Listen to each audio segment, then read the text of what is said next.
What is up, everybody? Welcome to the Makeshift Managers podcast. As always, I am Austin. With me is Devin. That way. And you may be looking today and you may be noticing something new. And you know what? You'd be right.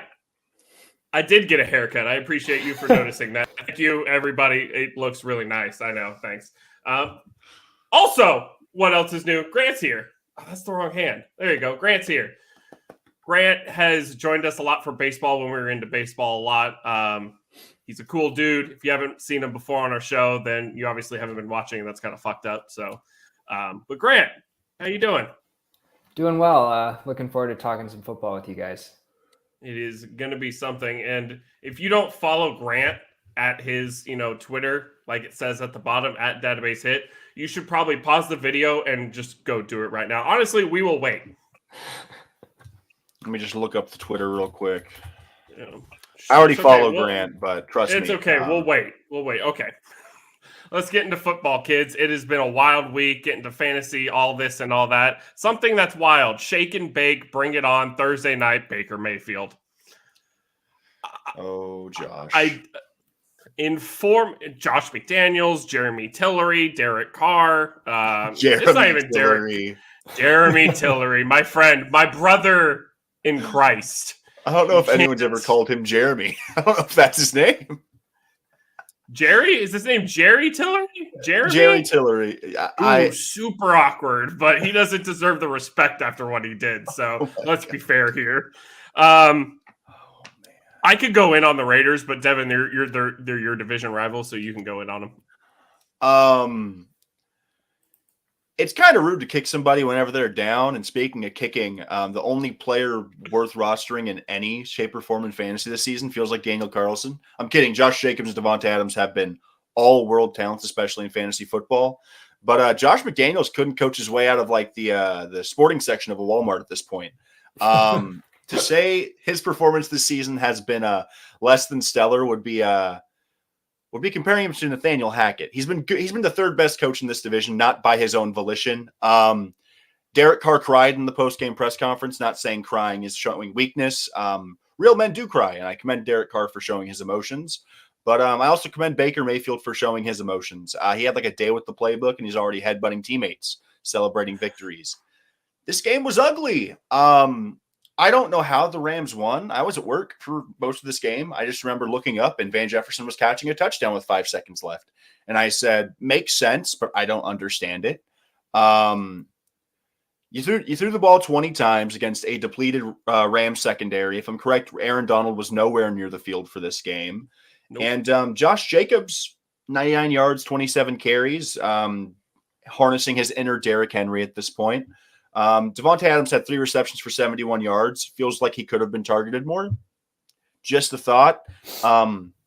If you watch the highlights, Devontae Adams is the most casual elite player I've ever seen. The things that he does against elite talent, it looks like he's not trying. Something that McDaniels hasn't done this entire season. Baker played exceptionally well, 230, 22 for 35 and a touchdown. Cam Akers, for some reason, showed up in a big way. Thank you for being on my fantasy roster, being dropped, dropped, and added again, my friend. Welcome back to the team. Grant, I don't know how you felt about this game. If you had to watch it, I apologize. I'm sure there was some NBA action that was more compelling. But if you're Baker Mayfield's parents, congratulations. You got to watch something actually convincing this week. Honestly, Grant's probably pissed because the draft pick got worse. Exactly. Yeah. Yes. That was as a Lions fan, you're rooting for as many Rams losses. So this was tough to see the final result. I think the curse of Thursday night continues with this one. It's just bad game after bad game. I don't know what to make of these two teams. I want to ask you guys a question though. Like if Sean McVay was coaching the Raiders, do we think this Raiders team would be a winning record playoff team? Like, is it McDaniels that is causing the Raiders to be as bad as they are? Yes. Well, the thing is, sorry to cut you off, Austin. My biggest thing entire offseason was the firing of Rich Bisaccia. Mm-hmm. I did not understand it. I get he was the interim guy. We get what John Gruden did. It felt super weird getting rid of a guy that not only the locker room loved, but led them to a winning season. Granted, Gruden had them off to an incredible start, but the adversity they faced last year and the way they were able to compartmentalize that and turn that into a winning season and arguably a divisional round or basically a divisional round berth. They barely lost to the Bengals on that one Tyler Boyd touchdown that was a phantom touchdown. The Raiders season last year was all in all a success, and they fired the guy that the team had already identified with and believed in for a guy that nobody's believed in besides Bill Belichick for the greater part of 20 years. So I never understood it. And to sit here and say that the Raiders didn't improve over the offseason would just be recency bias because Devontae Adams is better than anyone they had over the last 3 years, including Antonio Brown, because, helmets don't fit his head. It's insane to me how they were able to take a terrible defense last year and a functional offense, upgrade the entirety of the offense, essentially. Granted, Waller's been out. Renfro has been banged up here and there. You have Devontae Adams. You paid him the most money wide receiver got before Tyreek Hill got transferred over to Miami. It's just really weird to me. The defense has always sucked out there. They added Chandler Jones, bah humbug. Secondary sucks. The play calling is terrible, and it's why they're blowing all of these leads. The defense isn't good, but you should be able to, with the talent you have, maintain leads, whether it be draining clock, possession plays with Devontae Adams. You have to figure it out because there's too much money invested in the offense, and they're all in. They looked at the window, like kind of what the Chargers did this offseason, but they had the rookie scale contract for the quarterback. They invested in the defense. They brought in some more help on the offensive line. The Raiders said, Derek Carr's not getting any younger, and we can get Devontae Adams. The Raiders, everyone pushed their chips in the AFC West, and two teams really had no business doing it. And we've seen it throughout the portion of this season with your Las Vegas Raiders to whoever fans are listening at this point. And we'll get into Nathaniel and the guys that can't hack it later on. But it's really bad. It's really bad. The Las Vegas Raiders, 8 out of their 7 losses has been by a touchdown or less. They've lost 4 games when leading by 13 or more points. That ties an NFL record. Devontae Adams had 71 yards in the first half after cooking Jalen Ramsey and never saw a target again until he got picked off at the end of the game. Derek Carr's decision-making has never been incredible. That pick at the end of the half cost him 3 points. Kind of big here. They threw the ball 20 times against the number 5 ranked rushing defense in the league. They were not running the ball efficiently. Josh Jacobs only had 3.7 yards a carry. He still ran the ball 27 times with what felt like was a broken hand. Josh McDaniels has no idea what the fuck he's doing, and he's not going to go anywhere because Mark Davis is too cheap to get rid of him. The rate, I just don't understand anything what they're doing. They had this game. Jerry Tillery slaps the ball out of the dude's hand for 15 yards and stops the clock after a sack. He played press coverage with 15 seconds left. What else has to happen? It's like when the Jets played cover 0 against Henry Ruggs and Derek Carr dropped a dime to finish off the game 2 years ago. You don't just make stupid plays like that. It's really not that hard. There was no safety help against, I believe it was Tutu Atwell, but it might have been Van Jefferson. I don't even remember anymore. It was Van. There was no safety help on press coverage. You're playing press coverage with 15 seconds left. They have no timeouts. Huh? Yeah, I've learned the more and more I watch NFL. Devin and I were talking about this before we started. The play calling is huge in a team's success. I don't care how good the team is talent wise. I was looking at yeah, exactly. Perfect example. So looking at some quick stats here, Derek Carr is a top 11 passer. So if your quarterback, you have a quarterback that's top 11 in passing, running back is top 2 in rushing, and a receiver that's top 3 in receiving, yet you're 5 and 8. That tells you right there that there's a problem. You have the guys that can make the plays, but the right plays aren't being called. I think that's the biggest issue. And Devin hit the nail on the head where you got a guy in their interim coach that everyone loved. I get that you're bringing in a new guy in Devontae Adams and you want to bring in this new playmaker, but Devontae Adams is good enough where you don't need this insane X and O's offensive coordinator. It's been proven that McDaniels can't be a head coach. He's done it before and hasn't succeeded. So I just think this would have been a completely different season if they kept the interim coach and beefed up their defense a little bit better. Rams, I think, is a different story. Obviously, they're just totally injured, and I mean, they're about as all in gets, and they're going to be probably the worst team in the league for like once Stafford either leaves or gets traded or something, they're probably going to be the worst team in the league for like the next 3 years. But hey, they won a Super Bowl, and I guess that's all that matters now. I mean, yeah, they did what they set out to do. Yep. So I don't know what to think about the Raiders. Moving forward in fantasy, you're going to start Josh Jacobs, you're going to start Devontae Adams, but outside of that, Carlson. Daniel Carlson is the Las Vegas Daniel Carlsons. I told you last year, man, he's team MVP. They didn't invest enough in Daniel Carlson this offseason, and that's the biggest problem. You see that they upgraded receiver, and they didn't think to themselves, how can we get Daniel Carlson in field goal range? They just kick it every time. The Raiders play the Patriots next week, a top 10 rushing defense. Even season. So, can you even start Jacobs and Adams? I know you are. You have to. It's a start your studs time. But we're just going to see the same shit again, aren't we? Josh McDaniels is going to run the ball 30 times against the Patriots, isn't he? I wish, for Josh Jacobs' sake. Matt Patricia versus Josh McDaniels is everyone loves to see that.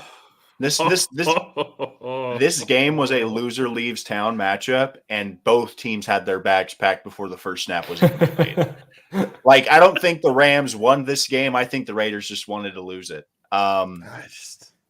It'll be interesting to see how the Raiders bounce back. I don't think they're looking to win many more games this season. I think the higher their draft pick is, the more sweaty Derek Carr's palms are going to get, because they can save a lot of money off the cap if they were to cut him this offseason. And there are some very compelling players in this year's draft at quarterback that they could possibly look at if the pick's high enough. But the Raiders are at a crossroads, and I would not want to be them, point blank and period. The Rams, fuck them picks. Said it best, Les Snead, whatever his name is. Fuck them picks, fuck them wins. Super Bowl champions. McVay will retire whenever Aaron Donald does. It'll be the Taylor's oldest time. Last question before we go. Cam Akers saw the most carries in the backfield, 12 carries, 42 yards, snuck in a touchdown there. He's going against a bottom 5 rushing defense next week. Are you starting him in the playoffs? If Cam Akers is your best running back on your fantasy team and you made the playoffs,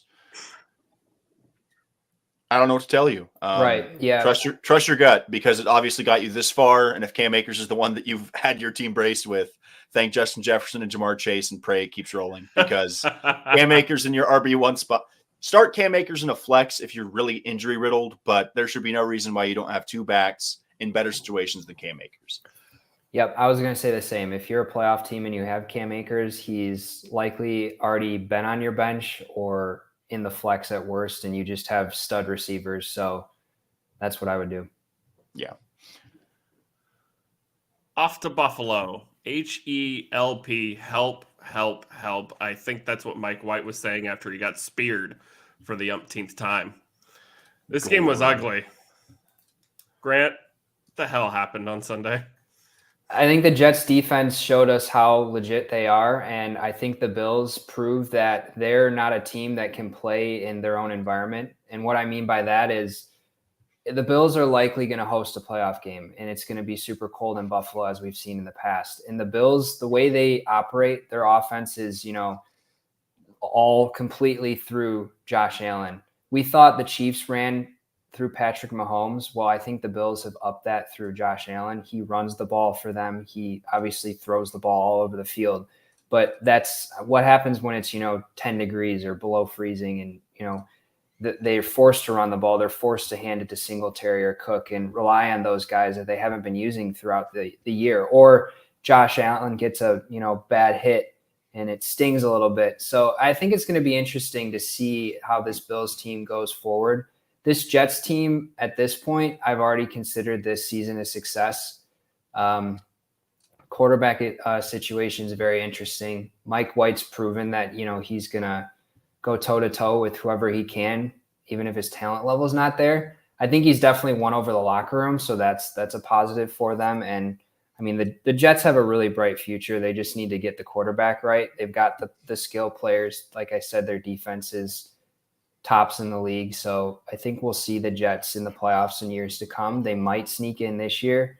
Bills are still a Super Bowl contender, but I don't know. I think there's a cap to them. And if Josh Allen has a bad day, if the weather's rough, then could prevent them from scoring as much as they need to.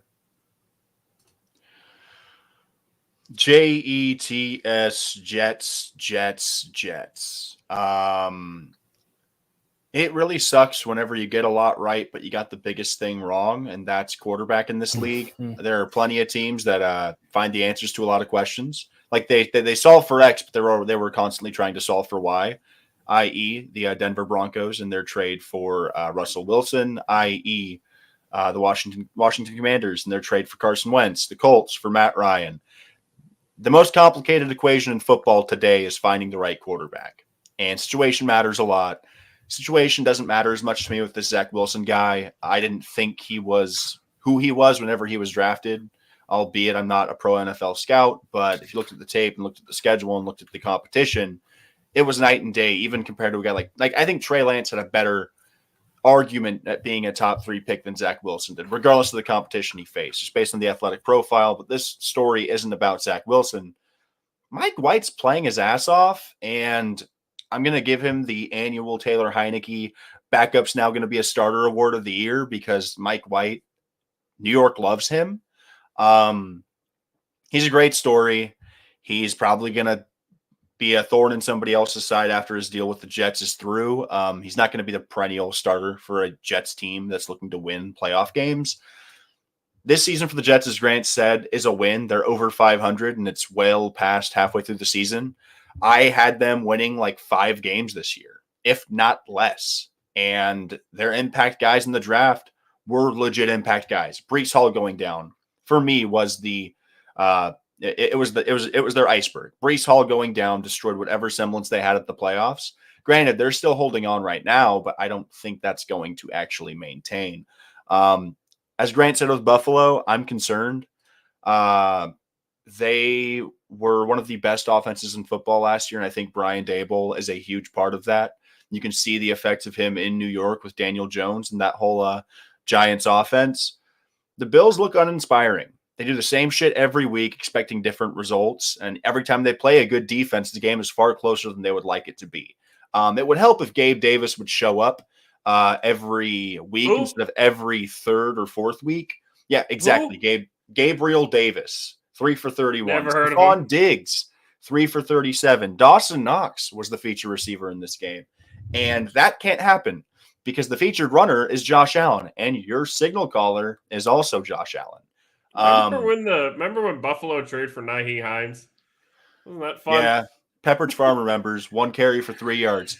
It's tough. And the thing about Buffalo was the most compelling part to me about them was the defense. They added a guy in Von Miller who was the impact piece for a Super Bowl champion. Yes, Aaron Donald is what makes their defense go with Jalen Ramsey, but Von Miller was the catalyst. Bringing him in midseason transformed that Rams defense into a thing that was all league, for lack of better terms. Von Miller goes down with the ACL/MCL. Tre'Davious White still hasn't touched the field. And this defense is held together by rubber bands and broken tables at this point. The Bills aren't what we wanted them to be this season, and that is fine. But Allen got the big contract. Von Miller is on a big contract. The money's getting tighter year by year, and they're going to have to get very creative about how they're going to explore their offense and actually develop it moving forward, because Devin Singletary is a free agent after this year. James Cook has been good in stretches, but he's not what everybody wanted him to be coming out of Georgia. The Bills are at a crossroads. They looked like they were going to be the perennial contender in the AFC East for the next decade. And now the waters are far murkier than I think we ever intended to see, especially in year 2 of their reign. So kudos to the Jets and Robert Saleh for being a more than adequate NFL roster and team this year. And I'm not going to say look at Sean McDermott because he's the reason why the team is underperforming, but you'd have to definitely evaluate key positions and look at where money's being spent, because they already have some maximum value guys. And with how this roster is going to age and what they're going to need moving forward, they're going to have to move some talent. if they want to eventually improve beyond what they are. Yeah, I think you hit it right on the head. For the Jets, they just play a better team in this situation, and they're still trying to figure out quarterback. Honestly, they're still trying to figure out running back, and they're going to be without Breece Hall for the rest of the year. Zonovan Knight and Michael Carter. Zonovan Knight playing 47% of the snaps, and Michael Carter playing 50% of the snaps, but Zonovan Knight getting most of the touches here. 17 carries, 71 yards, and touchdown, 2 receptions for 6 yards. Michael Carter got 5 carries for 5 yards. He also brought in 3 catches for 15 yards. So if you're desperate enough, then you need Zonovan Knight week to week. Zonovan Knight is probably the Jets running back moving forward, but please start a better running back if you can. Garrett Wilson, go for it.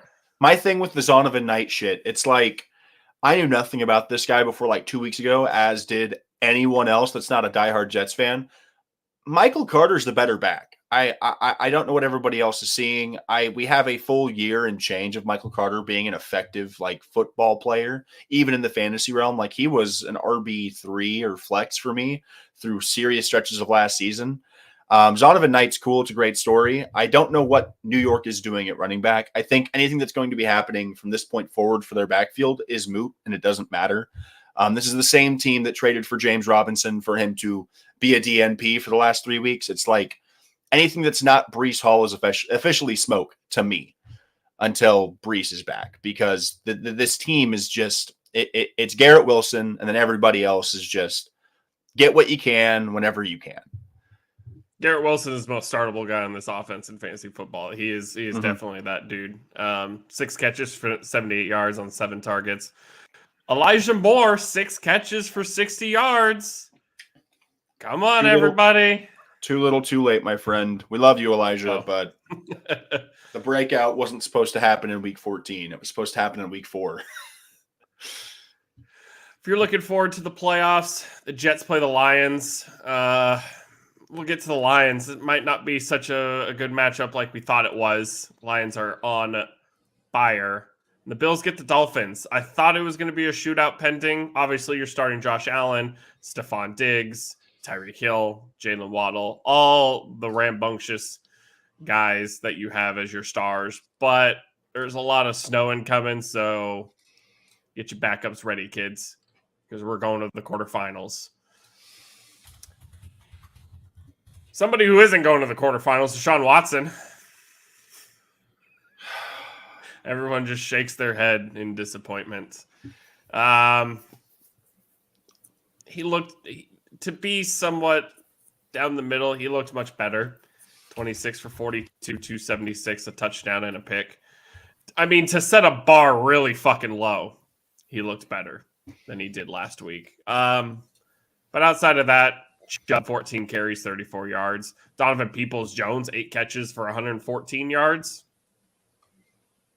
Is he that dude? Is Donovan Peoples-Jones that dude? No? Okay.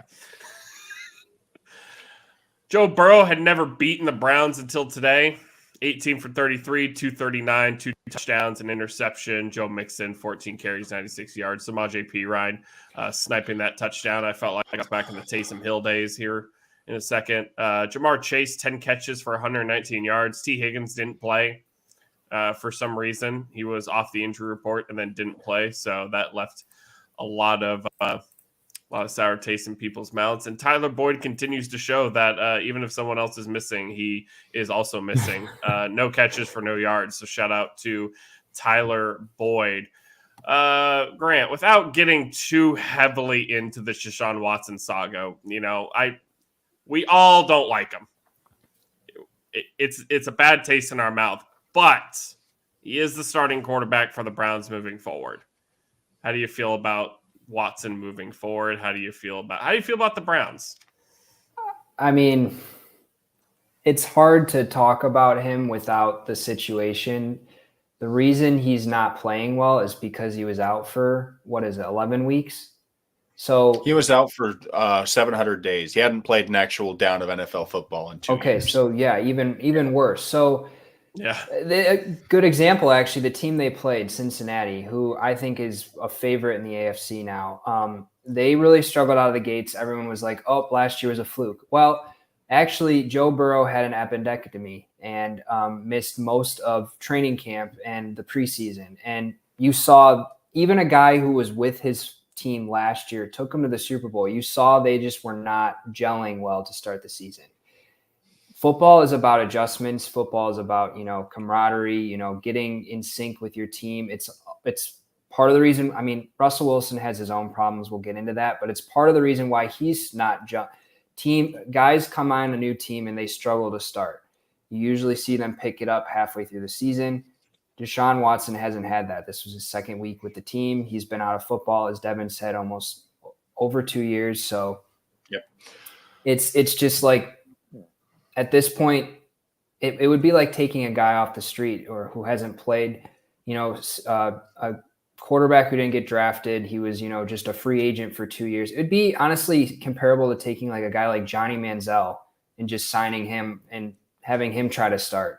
I mean, you're not going to expect him to do well either. So that's, I think, the Browns' problem. But as I said, Bengals are in a really good spot right now. I think behind the big boys and the Chiefs and the Bills, they're definitely a favorite for the Super Bowl. And Joe Burrow is that guy. He's one of the best in the league, and he's becoming very likable very quickly to a lot of people just because he says it how it is and he owns up to his mistakes, and just he's a really good dude, and seems like he's taking this Bengals team back to the playoffs for, I wouldn't be surprised if between the Bengals and, Allen with the Bills and Mahomes with the Chiefs, I wouldn't be surprised if we see those teams just rotate as the AFC champs for the next decade. This game was more of what I expected from the Browns. They weren't a bad football team with Jacoby Brissett, but don't tell Kevin Stefanski. They weren't a terrible team with Baker Mayfield. Don't tell that to the front office. The Deshaun Watson shit, I'm not going to speak about his character as a person or what he does off the field. What he's done on the field is not worth $44 million guaranteed every year for the next 5 years. And yes, he has not played a down of professional football in 2+ years. Not my problem. That's his. And it's his own fault for what happened off the field, regardless of what went down. Deshaun Watson is a very talented player whenever he played in Houston. And while this Cleveland unit is actually very improved in terms of pass catchers over the last couple of years, let's not act like Deshaun Watson's best years that he's had weren't supplanted by teams that featured a guy like DeAndre Hopkins. I don't think you have one of those in Cleveland right now. And like Grant said, football, unlike basketball, is akin to baseball in the fact that it is an ultimate team sport. What one player does is directly linked to the performance of the players around him. Deshaun can hit the dude in the hands, but he has to catch it. Deshaun can hand it off, but he has to actually safely get the ball handed off to him. I don't understand the Browns' game plan here. I understand they played from behind for a majority of this game. They won time of possession. They weren't far off in total yards. They had 5 less first downs. Any game the Browns play that Nick Chubb doesn't have 22 carries is a loss, regardless of the score. Nick Chubb is the best player on this team, and he has been for the last 3-4 years. There's no reason to get cute now. The Browns win by controlling the play clock. And I find it funny that this is the first time Joe Burrow has beaten this Browns franchise, because the Browns were the sorriest franchise in the NFL over the last 30 years. And that's saying a lot, Grant, because, your team's had some bad years. And granted, my Chargers, in terms of special teams, worst team I've ever seen over the course of my life. But Joe Burrow is that dude. As a Justin Herbert fan, I will give Joe Burrow his flowers. We can talk about Tua in a little bit. But Joe Burrow has done nothing but answer the call since he was drafted. He went down early his rookie year, which paved the way for Justin Herbert to secure Rookie of the Year. Some would say controversially over one Justin Jefferson, who we will also get into during the podcast. But one thing that the Bengals prove week in and week out is that good quarterbacks become great with elite talent. And Jamar Chase and Joe Burrow are arguably the best 1-2 punch in all of football. For everyone that said they should draft Penei Sewell because, Sewell and Burrow throws it to anybody, it's going to be better than Joe Burrow having anybody block him and he can't get it to Chase. He's been able to get him the ball. He's got La'el Collins. It's fine. The Bengals address the offensive line. The Bengals defense is still playing extremely well. Trey Hendrickson isn't getting a sack every single week, but the defense is doing enough. And coming from somebody who thought the Bengals were a little fraudulent last postseason and even throughout the offseason, this team is as good as you're going to see in the AFC North, and they could lead the AFC if the other teams are not too careful. The thing holding them back is coaching. I can't take them seriously as the favorites in the AFC because looking at Zach Taylor compared to Andy Reid is like Josh McDaniels compared to Bill Belichick. It's just not in the same stratosphere. While Zach Taylor is a step above your Josh McDaniels and Nathaniel Hackett, he's still a far cry from the true contenders in the AFC. But as we saw last year, Zach Taylor, his demons might not be big enough to fully drag this team down with him. So while I do believe in the talent on the Bengals, I don't believe in the upside fully because of the coaching staff around the players. I think with Taylor at the helm, they could definitely go deep into this playoff run and they could have winning seasons. But coaching does matter, especially in these big games. We saw it last year in the Super Bowl with Sean McVay versus Zach Taylor. And every single time you have that close matchup in the big game, coaching tends to win out. And we saw it last year with the Niners versus the Packers in the NFC divisional round. Coaching matters, especially at the NFL level, because you can have all the coordinators and all the players in the world, but having the guy at the helm that can make the right call and, kind of change the tide of the game, it matters. And so I expected the Bengals to win this game. I'm happy they did. The worse the Browns play, the better I feel, especially moving into next year whenever Deshaun Watson's officially the $44 million man. But Cleveland, I don't know what you expected. You got what you wanted. Congratulations. Deshaun is yours, and he's the highest paid quarterback ever. Fully guaranteed, mind you. So doesn't have to work this year, but if it doesn't early next year, the Browns are going to start burning down Cleveland sooner rather than later. We get a lot of Donovan Peoples-Jones questions every Sunday. The Browns play the Ravens next week. Maybe with Lamar, it may be with Tyler Huntley, it may be with Anthony Brown. Do any of you feel confident starting Browns not named Amari Cooper and Nick Chubb next week? At this point, you have to start Donovan Peoples-Jones unless you have a top 15 option at both your starting receiver spots. In most of my leagues, I'm either in like 10 or 12 team leagues or like even smaller leagues at certain points. If you have like a Godwin and Jalen Waddle, it's really hard to bench them in favor of Donovan Peoples-Jones. But if you're looking at rosters where you have your wide receiver one set in stone, but then you're sifting through these like George Pickens or a Cortland Sutton and stuff like that, I think Peoples-Jones is incredibly compelling. His target floor has been there for the last couple of weeks, and he's been over 70 yards for the last feels like 10 weeks. So in regards to floor, Peoples-Jones feels safer than a lot of options, that as long as you're not having to debate him over like a Tyler Lockett or any top 15 wide receiver. He's a good pivot. Yeah, I mean, the way I do fantasy is I either load up on running back or I load up on receiver. It just seems to happen every year. So if you're, loaded at receiver, then you're not going to start Peoples-Jones. But like Devin said, if you're, struggling between him and a couple guys, I would pick him over the other fringe starters. For sake, Baltimore is 26th in the league when it comes to giving up points to wide receivers. So they're definitely one of the worst. So a good matchup there. Bengals play the Bucs, and when we get to the Bucs, boy, play Mixon, play Burrow, play Jamar Chase, play T. Higgins if he's healthy. Don't play Tyler Boyd. Start your studs.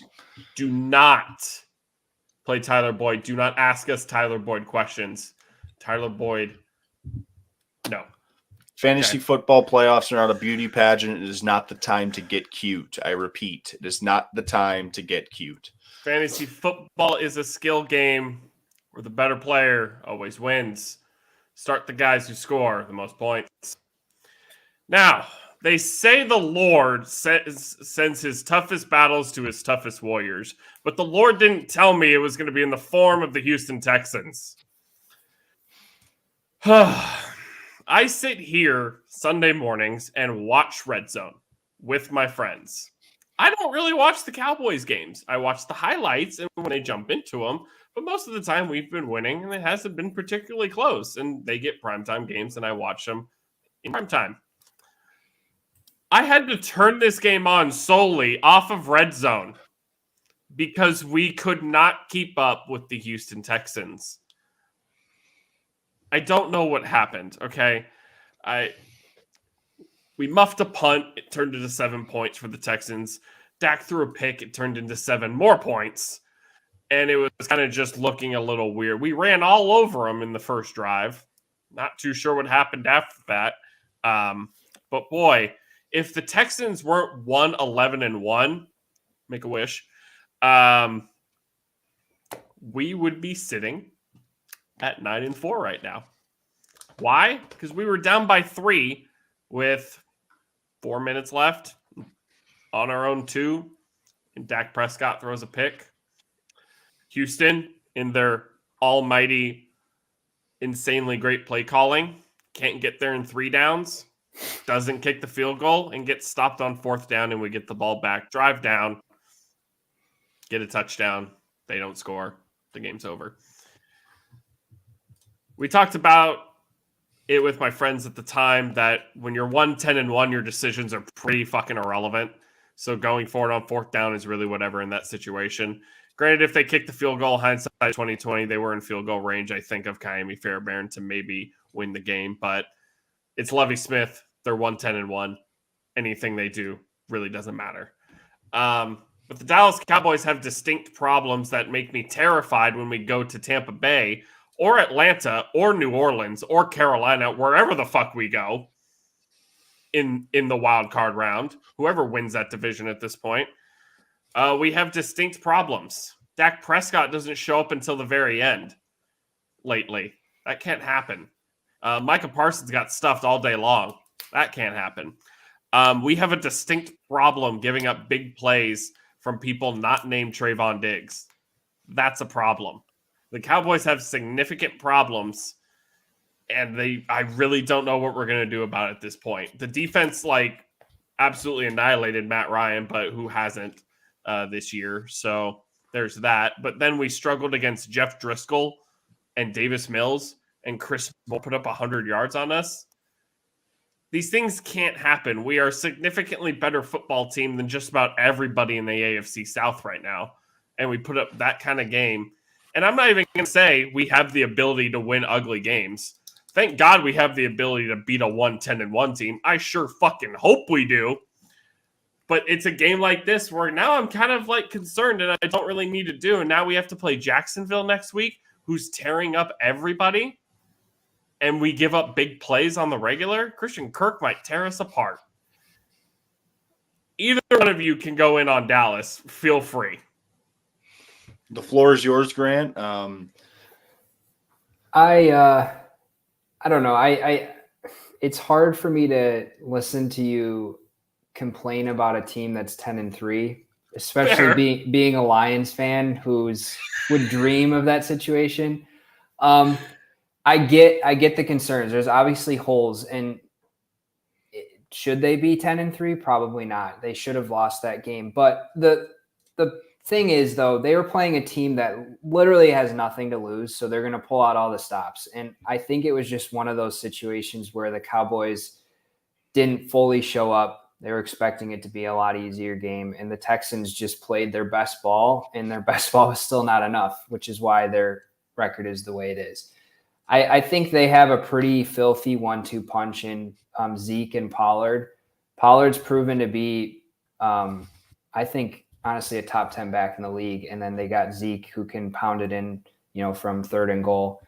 I think Dak's going to be fine. He's played really well in big game situations in the past. So, I think he'll be fine. And they've got enough receivers to help him out. The defense is shaky. They have really good games and really bad games. So it depends on what, version of that defense is going to show up. But you pointed it out. They're going to play the NFC South winner most likely. And I don't think they're going to have an issue winning that game. So it comes into, the games after that and who they end up getting based on the situation. But I wouldn't be surprised if this team made it to the Super Bowl. I also wouldn't be surprised if they, won and then got kicked out. So it's honestly seems like a typical Cowboys team where they have all the potential in the world. It's just, are they going to shoot themselves in the foot or not? No offense, Austin. You're right. And you're right. I'm 10-3. In this room, my team is currently the best regular season team, but that's all I ever know. is being one of the better regular season teams, and that is it's obviously frustrating. And I'm terrified to go play Tom Brady. No, Tom Brady's never lost. Go for it. It's totally valid. I get it. Like winning regular season games and having a great regular season record is all fine and dandy until they can't, make it in the playoffs. I totally get that. And like you said, the Bucs may win that division with, a 7-10 record or whatever, but it's Tom Brady. And you don't want to face Tom Brady, especially in Tampa. You never know what could happen there. So I guess in your scenario, you hope for, the Eagles to self-destruct and, you guys, beat them in 2 weeks and then somehow you win the division, or, yeah, seriously. Or, somehow the Panthers find a way to win that division and then you guys are facing, a much better situation. So yeah, it's like we face Sam Darnold, I'm down. We face Andy Dalton, I'm down. We face Desmond Ridder, I'm down. But like Tom Brady's never lost to the Cowboys, and like we'll get to Tom pretty soon, and like he's playing behind the worst line he's ever played, and like that could be to our advantage. But like at the same time, you can't count out Tom Brady in anything. Like, right, Devin? Can never count out Tom. So for me, this whenever Grant was talking about the Cowboys, biggest thing that pops into my head is the Dallas Cowboys are the MLB equivalent of the Los Angeles Dodgers. Always a bridesmaid, never a bride. You guys are extremely talented and you guys always make the dance, but you kind of lose your partner halfway through. It's really weird. For having an owner that has the pockets that are bigger than anybody else, he talks a lot and doesn't walk a lot. Jerry Jones, for lack of better terms, is one of the worst owners in the NFL currently. He banked the earliest years of his ownership into a lot of Super Bowl championships. And what has he done since then? Austin, I know you've been a lifelong Cowboys fan. I'm sure you could voice all your frustrations with Jerry Jones throughout the years. It's always about him and not about the team. His ego almost cost you guys Dak Prescott in a really big way.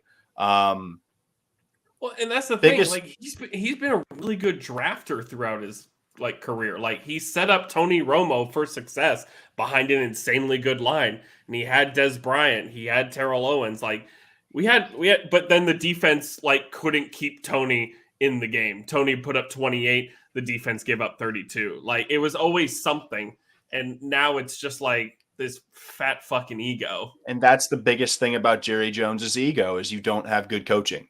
Mike McCarthy is not a Super Bowl winning head coach. He ran Jerry Jones out of town. Not Jerry. Jerry Jones ran Jimmy Johnson out of town. Jimmy Johnson is the best coach you have had in the last 30 years. And your second best coach of the last 30 years was Jason Garrett. And I know it's hard to believe, but based upon winning percentage, the Clapper, he gave you results, just not in the way that Jerry wanted it. 8-8. Regardless of how good your team is, it is incredibly limited based upon the ownership group that presides over the team because head coaches have no safety. It's crazy that Mike McCarthy's still the coach at this point because of how consistent they've been. The upside with the Cowboys isn't baked in because of the lack of just inventive coaching. I would rather have Kellen Moore as the head coach of the Dallas Cowboys because then Kellen could have the freedom to actually, call games in ways that would be beneficial to a Dak Prescott. Because you saw earlier in the year, you guys unlocked something with Cooper Rush. You ran the offense in an incredibly efficient way that Dak Prescott can totally do, but he doesn't do it whenever Dak's in there. And the one saving grace for you guys in this matchup is, yes, Grant kind of gave it the kamikaze treatment with the Texans. They have nothing to lose. They are playing for the love of the game at this point and for their fucking jobs, for lack of better terms. And to give credit to the secondary out in Dallas, off the top of your head, can you name me the top 3 receivers for the Houston Texans this week? I know it was Chris Moore was the number 1. Who are number 2 and who are number 3? So the leading receivers for the Houston Texans were Chris Moore, Amari Rodgers, and Phillip Dorsett. Chris Moore actually had a fourth of his season-long reception total in this game with 10 of those. It is hard to prepare or game plan for a team when you don't know who the fuck you're going against. Because if you would have told me who Chris Moore was before the game started, I would have looked like you were an idiot. I didn't know Amari Rodgers was on the roster, and I thought Phillip Dorsett retired 2 years ago. Give the Cowboys some credit. It's hard to game plan against a team that has nothing to lose. Granted, Davis Mills has been out for a couple of weeks, The only player they had to really worry about was Dameon Pierce. And whenever you have to key in on one guy, stuff's going to leak out in other places. It was a close game. You guys are 10-3. Take it from a Chargers fan. 10-3 is a lot better than 7-6. And the Cowboys keep rolling. Your guys' demons are going to be Tom and Jalen Hurts. If you can exercise the Eagles, you'll feel a lot more confident going into the playoffs. The Houston Texans take on the Kansas City Chiefs next week. You can probably start Pierce. Casey's rush defense isn't outstanding, but outside of that, nobody's startable on that defense. The Dallas Cowboys play the Jacksonville Jaguars. If you could find a better defense, I would do it. But start Pollard, Zeke, CD, Christian Kirk, every offensive player in that game. I think it's going to be an absolute war. I think it's in Jacksonville, to be honest with you. But the way the Jaguars are playing right now, we'll get to them. They're insane. And I think that's a pending shootout waiting to happen. Speaking of shootouts, 5 of the last 6, and just a couple plays away from closing out the Bills on Thanksgiving. And it could be 6 straight. But Grant, you have to be feeling good. Yeah, it's funny. As a Lions fan, you're extremely cautiously optimistic because they always find a way to let you down. But I don't know. I got to tip my hat to Dan Campbell and the coaching staff. He is truly motivated this locker room. Everyone saw it on Hard Knocks that the guys they just love him. And it's hard to see. It's easy to see why. I mean, he's a great guy, and I really appreciated the fact that he just, middle of that losing streak, just took the DB's coach and said, "I'm sorry, it's not working out," and kind of reshaped the defense. And ever since, I think we lead the league in rookies with sacks and a lot of defensive categories that we've never really succeeded at. The Lions have always been known for Matthew Stafford. Even before that with John Kitna, we had insane offenses. We were scoring 30, 40 points a game, but also giving up 30, 40 points a game. So to actually see them hold teams to field goals instead of touchdowns and, forcing teams to punt, even teams as good as the Bills on Thanksgiving, it's really refreshing. Jared Goff is making that trade look stupid right now in our favor because we got all those draft picks plus a quarterback that's playing out of his mind, arguably the best season he's had, and he's taken a team to the Super Bowl. So I'm not going to go on and say we're making a Super Bowl run because we still need to pretty much win out and hope for teams in front of us to lose to have a chance. But at least there's a light at the end of the tunnel, and there is a chance for us to make the playoffs, which would be totally unexpected given the fact that we were 1-6 at one point. Rookie receiver Jameson Williams makes that nice play, first catch of the season. I don't think we're going to expect a huge amount from him. He's still coming back from his injury, but it's good to see him get in the mix. We have a lot of good talent on our offense. Jamal Williams has been playing out of his mind. Considering DeAndre Swift is clearly not healthy still, and we're still winning games, is really encouraging. I think they just need to use him as much as they can and just let him rest a little bit too, though, so that, when it comes to the playoffs, we can utilize him in the passing game and things like that. Without getting too long-winded, Amon-Ra St. Brown is a stud, extremely underrated receiver. Praise be to the sun god.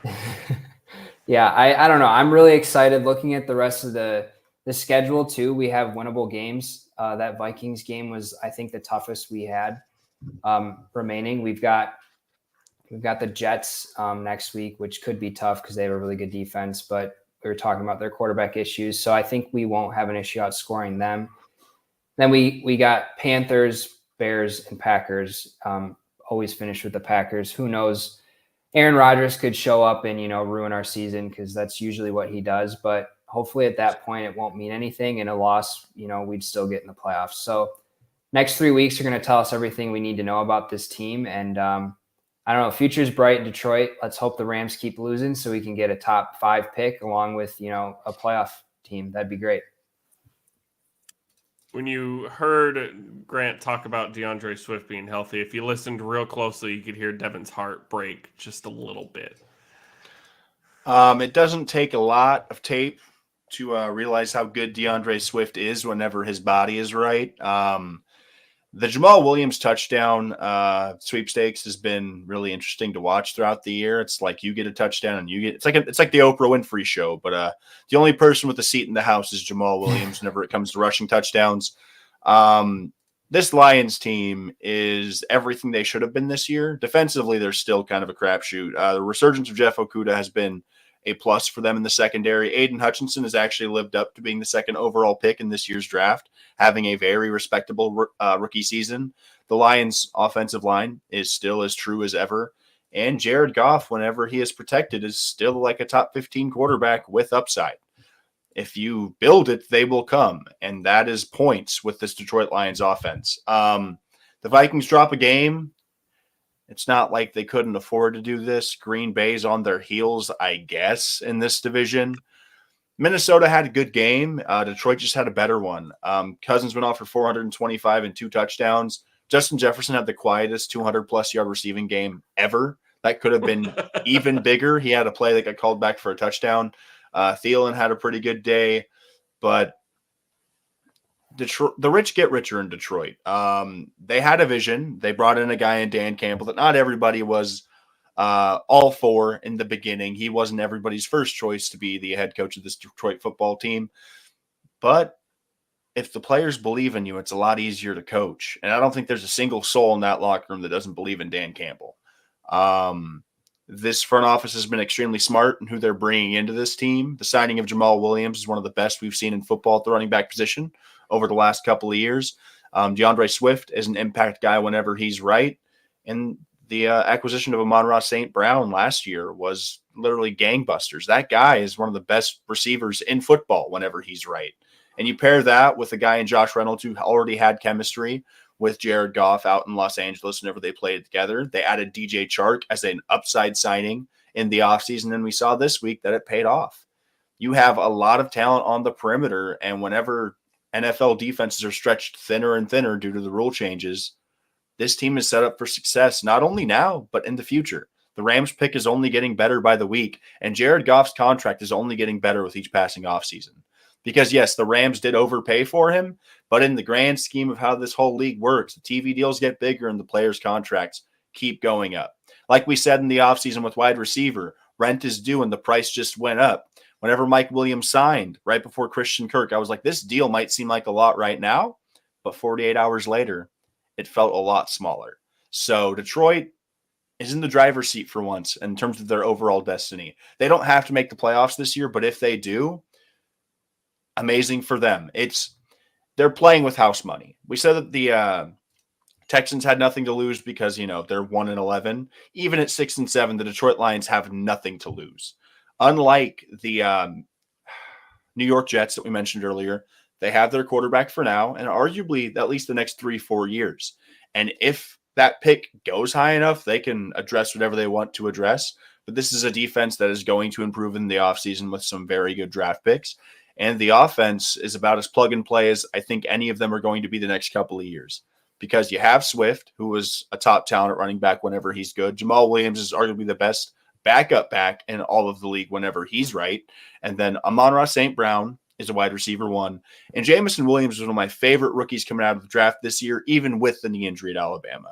Williams is electric. And if he's going to have his body right, especially come next year, I don't know many other tandems I'm going to take moving forward, especially in a 5-year window. All the contracts are rookie scale right now, and they have room to they have room to grow. It is a beautiful thing to see in Detroit for the first time since like young Stafford and Calvin's prime. Oh, can I say 2 quick things? Mm-hmm. Go. We are a few bad play calls away from being undefeated in our division. I know we don't have a better record than Minnesota, but that says something. And Hawkinson, who? Okay, go ahead. Never heard of him in my entire life. I mean, you look at the Grant hit it on the head with the DBs coach. You look at the beginning of the season, you go in a shootout with Philly, you go in a shootout with Seattle, and you lose both those games. And it's kind of been different ever since. You got blown out by Dallas and New England, but after that, it was fix her up and let's fucking go, boys. The Dan Campbell special. You guys hit it all on the head. Amon-Ra St. Brown has become one of your studs. You probably drafted him at a really good spot in fantasy this year. That dude's startable every single week. He is absolutely nuts out of his mind. He is a great wide receiver. He is that damn good. For all my Kyler Murray owners, if Jared Goff is there, he might be one of your guys that you need going forward. Kyler Murray's probably done for the year after tonight. So be on the lookout for that. They do get the Jets next week, but this Lions offense is making me believe that not a whole lot can stop them right now. They are playing some damn good football. The Vikings get the Colts next week. Absolute smash. Play everybody you have for the Vikings. Cousins, you're playing Jefferson every week. Cook, the Colts are terrible. The Vikings should absolutely smash the Colts in every single way possible. You could even play the Vikings defense almost if Matt Ryan is starting, even if Sam Ehlinger is starting. It is just that easy. Okay. Devin, tell me about Trevor Lawrence. Trevor Lawrence is him. Trevor Lawrence is that dude. Trevor Lawrence is the best quarterback prospect we've seen since Andrew Luck. He's that guy. I know he was a rookie last year, but this is effectively his rookie season. We have never seen a quarterback come into a worse situation in terms of overall franchise or head coach, I think, ever. Urban Meyer would have been better coaching a Pee Wee football league at your local, that's sponsored by your local Applebee's, for lack of better terms. The Jaguars season last year was considered a lost tape. I don't think the footage will ever be shown in Lawrence's career tape. It was ugly. He had no weapons. He had no direction. He had no coaching. Doug Peterson is his guardian angel, and this is kind of Trevor Lawrence's welcome to the NFL moment. He's been playing a lot of really good football so far this year, but this felt like this was essentially a must-win game for Jacksonville if their playoff hopes were to have any validity.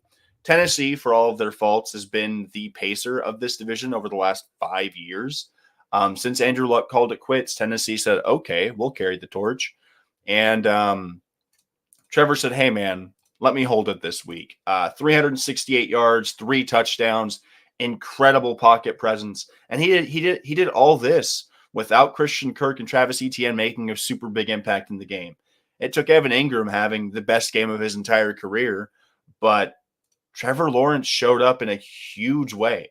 And even so, Ryan Tannehill played well. Derrick Henry still feasted. This wasn't a game where the Tennessee Titans lost it. The Jaguars just flat out came out and won it. So for everything I've said about this team, I thought the Jaguars are going to be the thorn in everyone's side, especially in the AFC. If Lawrence is going to play like this moving forward, I wouldn't want to see them rest of season because I think Lawrence is taking a step. And I think it's something that we're not going to see him regress from, especially till the start of next year, even through the end of this year. I think it's nothing but upward for Jacksonville moving forward. Pretty simple as that. The Titans, good Lord, are they getting shredded through the air? But like he said, he's doing it without Travis Etienne. Travis Etienne didn't have any catches. He had 17 carries for 32 yards. I do not know what's going on with Travis Etienne right now, but Evan Ingram made me look real stupid on Sunday, let me tell you. Boy, tight end 1, Evan Ingram. 11 catches, 162 yards, and 2 touchdowns. Good Lord Almighty. But really, we all know the tight end 1 is Dan Arnold with 1 catch for 5 yards. So really, he'll break out next week. He'll be just fine. This Jags offense is on fire, man. 7 in the first, 13 in the second, 13 in the third, led up and only gave up 3 in the fourth, or only put up 3 in the fourth, but 368 and 3 from Trevor Lawrence, 30 for 42, not even a terrible completion percentage. This dude just went off. And their defense isn't playing terrible. Derrick Henry still ate him up a little bit with 121 and a touchdown. Ryan Tannehill, 254, 2 touchdowns, but he did throw a pick. Their leading receiver was Austin Hooper. That's all I really got to tell you. Do you think this team is missing A.J. Brown? Do you think the team that fired their GM after getting lit up by A.J. Brown is a little in trouble and a little lucky that the rest of their division is god-awful? Just saying. How do you feel, Grant? I mean, Derrick Henry can only do so much. one of the best, if not the best running backs, just because the ball is going to him, at least 15 times a game, and he's not even a receiving back. So, it's going right up the middle. And I just don't understand. Yeah, I don't understand why they just let AJ Brown go, and they don't have they thought that, a middling quarterback in Tannehill would be able to figure it out with Robert Woods. Like, all due respect to Robert Woods, but it's just like they don't have a star receiver to complement a average quarterback. So everything's going to go to Derrick Henry. And now we're seeing when defenses figure that out, or when they're playing high-powered offenses like Jacksonville, they just can't keep up. So, yeah, they're fortunate they're playing in a poor division. They're still going to make the playoffs. I think Vrabel is actually a really great coach. He's just limited with what he has. Devin's right, Jacksonville, the sky's the limit. They're playing with nothing to lose, too. I think they have their future quarterback. They got their future running back in ETN. He's just struggling right now. But yeah, I think the Jags are for real, and I think this division might be theirs in the future. So it's an exciting team. Kind of reminds me of the Lions because they have a lot of young talent. Their defense is spotty as well, but they've got a coach who's been there, done that, and so I think he can help them right the ship. Yeah, I felt like Doug Peterson was a really underrated hiring for this season. I mean, anything was better than Urban Meyer. Me and Devin were better than Urban Meyer, for crying out loud. But that'll be interesting to see going forward. They are now 5-8. They honestly, if we're sitting here next week talking about they beat Dallas, wouldn't surprise me in the slightest. They're just on a hot streak right now. They're playing some good football. We'll see how their line holds up. Another point about Tennessee is Mike Vrabel does not get his flowers nearly enough. This is a man that took a depleted and injury-riddled roster last year to the 1 seed in the AFC. That wasn't that wasn't due in part to the fact of the GM. That was the coaching staff. Vrabel has assembled an elite team around himself, and just on that coaching cabinet, because what we're seeing this year out of Tennessee is a team that is honestly eerily constructed similarly to the Las Vegas Raiders. Middle of the road quarterback, a little above average at their best, all league running back, and now Devontae Adams. So you see, the Raiders and the Titans are similarly suited, and the Titans now don't have that star wide receiver, but the outcomes are drastically different. They both have pretty bottom of the barrel passing defenses. The Titans are actually pretty good against the run, but in terms of secondary help, the Titans secondary has been terrible this year. And so I don't know what the next step for Tennessee is going to be. I think they could win the division this year, obviously, but moving forward, I'm not sure what their ceiling is going to be, because Indianapolis hopefully can get a quarterback right within the next 2-3 years. And Jacksonville already got that part of the equation right. And Houston's about to be knocking on the door of having their franchise guy next year. So Tennessee has to figure something out, because defending the pass is not getting any easier for their team moving forward. And Derrick Henry already has so many miles on his body. You and I have talked about it at length, Austin. There's only so many attempts a running back can have before the wheels start to fall off. And Derrick Henry's reaching totals that are unprecedented. For his career currently, he's at almost 1,700 carries. And then you quantify that with all of his receptions as well. Let's just try and find his touch count. I mean, hell, 17 on Sunday's game is relatively low for him, too. Yeah. I mean, luckily for the Titans, he was just incredibly efficient. Luckily for the Titans, Derrick Henry's a superhuman, but Mother Nature calls for everybody, and physics apply to everyone's bodies. Gravity's real, and whenever you're teetering over 1,700 carries, and he's in year 1, 2, 3, 4, 5, 6, going into year 8, he's at almost 2,000 carries.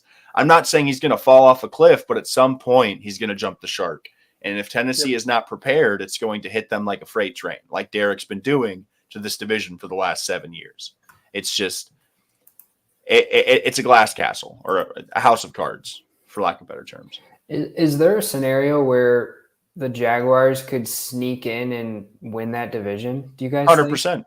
100%. I got to look at the Titans schedule, but I know I was trying to look at who they both have left, and they're 2 games back, so with 4 weeks to go. So definitely a possibility. And they still have a head-to-head matchup in 18.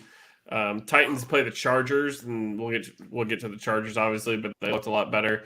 Titans get the Texans, so that's pretty much a free win for the Titans for the most part because Derrick Henry just owns that team. They can go 1-3 the next 4 and feasibly lose the division. Whatever team wins out Jacksonville's going to have to win out, and Tennessee is going to have to lose to the Chargers and the Cowboys, which I think is totally within the cards of what's going on. Yeah.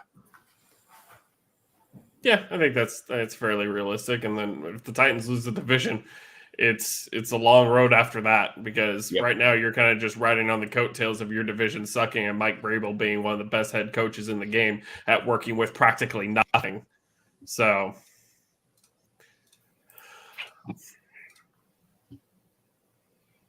is Jalen Hurts your guys' MVP now, or is it still Patrick Mahomes? It's getting close. I think 3 picks for Mahomes is tough. Mahomes is getting the Trout treatment, in my opinion. True. That is true. And Jalen Hurts is obviously been criticized for his arm, but good Lord, what this man is doing in my division makes me sick. But God, it's so fun to watch. Get 217 yards, 2 touchdowns, 7 carries for 77 yards, and another touchdown. 21 for 31. He doesn't just have to do a whole lot. The Giants are really showing how depleted they are on defense at this point. Their leading rusher was Tyrod Taylor. Take that for whatever you want to take it as. Historically, for the past couple years, Philly has struggled against the Giants. They've beaten them, but it's been really ugly at times, and even the Giants at their worst have beaten Philly. But Philly has woken up. They woke up against Tennessee, and they absolutely slaughtered them. They went out and slaughtered the Giants.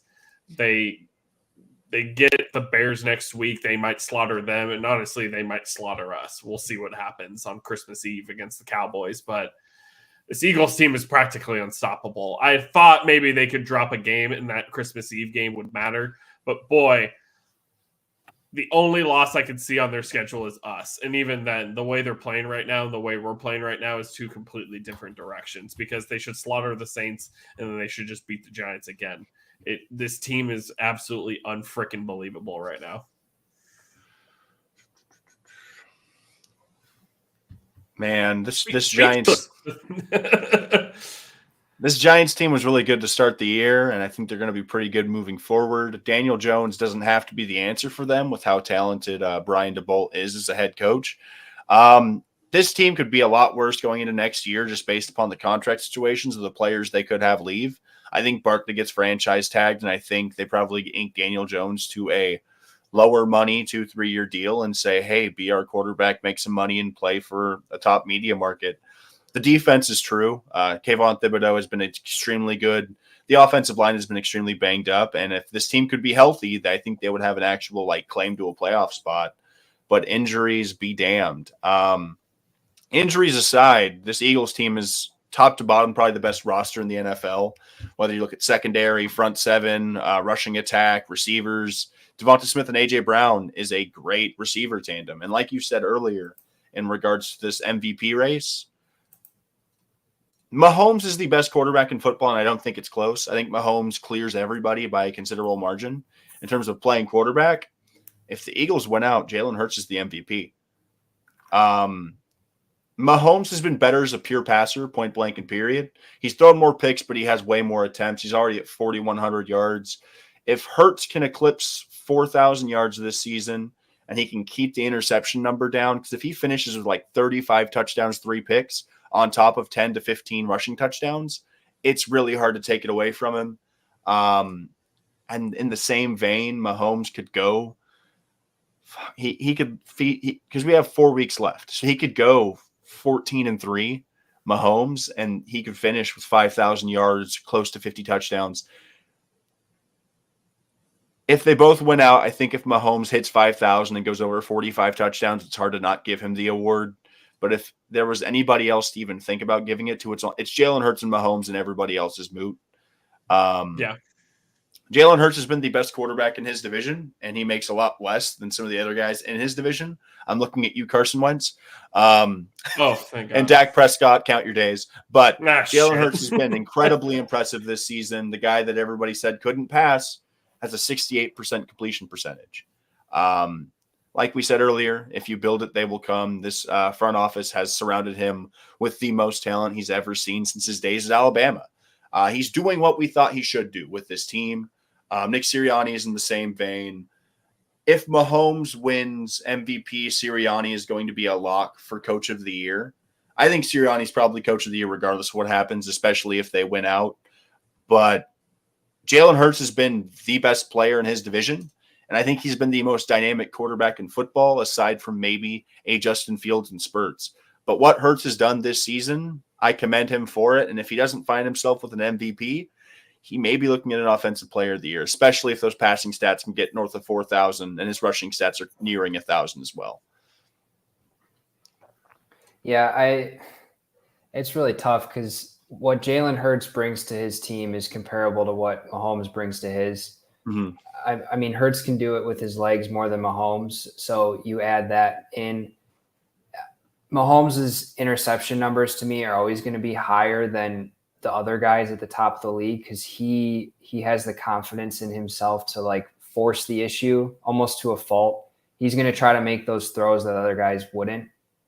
I don't know. I think Hurts is going to probably win it just because, like I said, the Trout effect. They don't want to give it to Mahomes every other year. Austin, I've been there, back-to-back MVPs with Rodgers in your division. It's really tough to watch a guy light it up in your division. So, but Eagles are legit. I don't know. I don't see them winning it all though. I just think they're still too inexperienced when it comes to the playoffs. I mean, second year for Hurts, he's had one playoff game. So I could see them, tripping up and making some mistakes. They're really talented. They're going to be here for a while. So NFC East is going to be good for a while too. Cowboys aren't going anywhere. Giants are going to get better too. On the other side of it, I think we can safely say, knock on wood, that Saquon's back, and if he stays healthy, he's going to be a top 5 back in the league. And they just need some receivers. Their new coach is the real deal. He has brought a new culture over to that team. I think the Giants are comparable to the other New York team, the Jets, that this year's already been written as a success. Even if they don't make the playoffs, no one was expecting them to win as many games as they have already at this point. So even if they finish 500, I think that's a great finish for them. And I think Daniel Jones is not as good as a Jimmy G, but a similar, like, just game manager where he can do what he needs to do to get the game, in his favor. Defense is, trending upward. So like I said, if you can just get some receivers for Daniel Jones, so it's not just Daniel Jones and Saquon running around back there, they'll have a future. But that division is locked and loaded for 5-10 years down the line. Yeah, I think you said it best. They're going to be a problem in this division moving forward. But they're a wild card next year because you can't win NFC East titles back to back. So I'll die on that hill. It's as simple as that. It's the reason why we're not going to win this year. The fantasy football gods. Fantasy football gods are cruel. Let me tell you that. The football gods are a different set of gods that are also cruel, and they will stop at nothing to make sure you don't win the NFC East back to back. Last year they killed Ryan Fitzpatrick. This year they hurt Dak Prescott. It's as easy as that. They stop at nothing. I hated this game. I hate it so much. Kenny Pickett went down. Tyler Huntley went down. It was Anthony Brown versus Mitchell Trubisky. And if you had ever heard of Anthony Brown before that, you probably have, because there's a lot of people probably named Anthony Brown. But this specific Anthony Brown, you may have never heard of him. Don't know where he's from. Don't know who he is. But let me tell you what he did. He came in for Tyler Huntley, and I haven't even pulled up the stats, and I don't even know where they are. So there you go. Anthony Brown, 3 for 5 for 16 yards. He even got 3 carries for -5 yards. So he came in and absolutely killed it. Let me tell you. Tyler Huntley, 8 for 12, 88 yards. It was the J.K. Dobbins show. 15 carries for 120 yards and a touchdown. This backfield continues to make no fucking sense whatsoever. Never has, never will. There's too many guys back there. Kenny Pickett went 0 for 1 because he went down on the first drive. So in came Mitchell Trubisky, 22 for 30, 276, a touchdown, and 3 picks. Najee Harris, 12 carries for 33 yards. George Pickens got more than 1 target, so that's good. We're kind of past that whole saga now. I really don't have anything to say much about this game. It was ugly. It's going to be ugly again when they meet up in a couple weeks. Either of you can step in if you have something to say, but I don't have a whole lot here. How long is Lamar out? Do we know? I think it's week to week at this point. Could be like 3 to 4, but I think they're playing it week by week. He's in the Mahomes Hurts category where like, or I'm sorry, Mahomes Allen category where like offense runs through him, and we're seeing that. Like he's a total difference maker. So this team really needs him down the stretch if they want to make a playoff push, especially with how the Bengals are playing. They're looking at a wild card if they're lucky. Like you said it, Austin. Ever since they got Lamar, it's like, oh, we don't need to worry about a running back. Or we have running backs, but let's just use all 7 of them. Everybody. Yeah. So Dobbins clearly, that one long run we all saw, he's clearly not right still. So they gotta filter in other guys. I get that. But when you have a healthy guy, you gotta, run with him and, get some confidence under his belt. So I don't know. This was an ugly game. Mike Tomlin proves that he can keep it close regardless of the circumstances with his team. So, he's still one of the best coaches out there. That's about all I can say for the Steelers right now.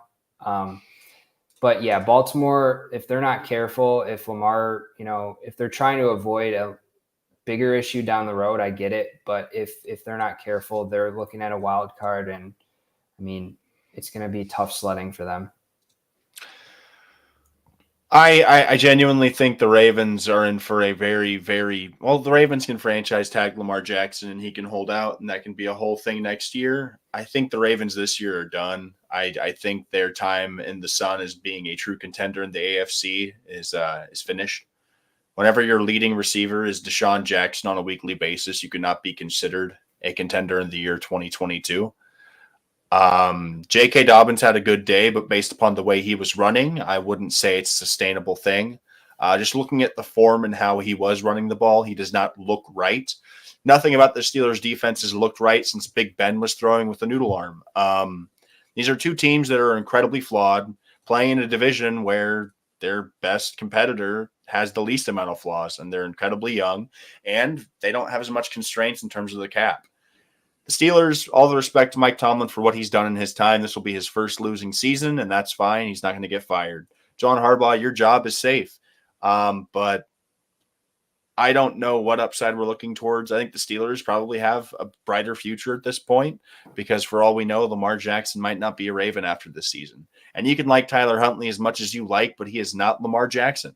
And that is a very true statement. The Ravens have spent a lot of time building an offense to suit Lamar Jackson, but they've never really built an offense to truly complement him. And it shows. Demarcus Robinson was the 4th best receiver in that Kansas City passing attack, and they didn't bring him back for a reason. Mark Andrews has been a non-factor in the game plan for weeks now since he's been injured. And your 4th best receiving threat was Kenyon Drake, who's a running back. Devin Duvernay, 0 targets, 0 receptions. Like, this team runs the ball, kicks field goals, and I don't see where the upside is with Baltimore. They can't score with passing offenses. They can't defend passing offenses. And legitimately, their rushing attack is as pedestrian as it's been in the last decade. If it weren't for Justin Tucker, this team would probably be 500 or below it. This team just isn't to be compared to the top of the AFC. They are far closer to a team like the Chargers than they are to a team like the Chiefs. And that's coming from a Chargers fan. It's genuinely alarming. I know Baltimore's 9-4, and it's a lot of virtue signaling at this point, but I do think Baltimore This is the worst I've seen them in years. And they were terrible last year for stretches whenever they were down with a bunch of injury luck. But beating the Steelers this way feels like a loss to me. In terms of fantasy football, I'm not starting a single player in this entire game. Nope. If you have other options, please find them. Pickens and Deontay Johnson are talented wide receivers, but if they're going to have Mitchell Trubisky thrown to them, no. Even if they have Kenny Pickett thrown to him, no. I can't tell you to start Dobbins or Edwards or Drake or Ricard or Brown or Huntley or any of other wide receivers. Justice Hill. How far into the depth chart do you want me to go down? Just stay away from it in the fantasy football playoffs. It doesn't matter. The Ravens play the Browns. The Steelers get the Panthers. The Panthers are interesting, but there's just no upside there. Maybe Najee. Maybe Najee's the only startable guy in this entire game. And even then, at what he was drafted, he's not. Speaking of startable, Russell Wilson's not startable. You can call him Mr. Eliminated. It's all over for the Denver Broncos. It is all over now. 3-10 under Nathaniel Hackett, first-year head coach. But let me tell you this. Russell Wilson threw for 3 touchdowns, and now I think he has as many touchdown passes as he has bathrooms in his house. So he finally did it, everybody. He got there. The race is over. We can all calm down now. Russell Wilson was the leading rusher. I will take this moment to say prayers up for Russell Wilson. No joke intended. My man took a really bad shot towards the end of the game. He's in concussion protocol, so I hope he's going to be okay. That was a tough shot for anybody to take. So I hope Russell Wilson is okay, as much flack as he's gotten from every part of the media all year. I don't want to see a man go down like that. Marlon Mack exists. I don't know if you guys knew that, but Marlon Mack still plays football. He got 3 carries for 15 yards. Latavius Murray, 8 carries for 32 yards. Jerry Jeudy caught all 3 of those touchdowns. So Jerry Jeudy's back this week, maybe. Greg Dulcich continues to be the weirdest thing since sliced bread. I had nothing really set up there, but 3 catches for 42 yards. But to be fair, nobody likes playing tight end. Honestly, we're going to start a position, not a petition, a position. We're going to eliminate the tight end position from fantasy football starting next year. No more tight ends. Travis Kelce's a wide receiver, and that's all. We're good to go. Patrick Mahomes, we talked about him earlier. 3 touchdowns, but 3 interceptions, but 352 yards. Isaiah Pacheco, 13 carries, 70 yards, really turned out to be a decent running back out of that backfield. But Jerick McKinnon, 7 catches for 112 yards and 2 touchdowns. My man turned 13 touches into a lot of fucking fantasy points to whip my ass. Let me tell you that. Boy, he beat my ass. Juju Smith-Schuster, I'm really glad he's having a good year on a 1-year deal with KC. 9 receptions, 71 yards and a touchdown. Travis Kelce with his pedestrian line of 4 catches for 71 yards. Travis, come on. Where's the 4 touchdowns? Get it together. KC went up stupid early, 27-0, and kind of let up a little bit. Didn't run the ball really at all, even when they had the lead, which is really interesting to think about. But the Broncos did almost make a comeback, but in the end, they did not. Grant, you drafted Russell Wilson. I did. Yeah, that was not the smartest move. I really am still puzzled as to what happened and what caused the steep decline. I don't know. I think we saw flashes this week that he still does have talent. It might just be a situation where it was, new coach, new quarterback, too much change, and maybe I think they're going to have a new coach next year, the way things went this year. They don't have a choice. They got to, stick it out with Russ for at least 2 more years based on his contract. So hopefully he can improve. He's got weapons. They got to get a better running back, though. I mean, let's hope that Williams is better next year, but we'll see. I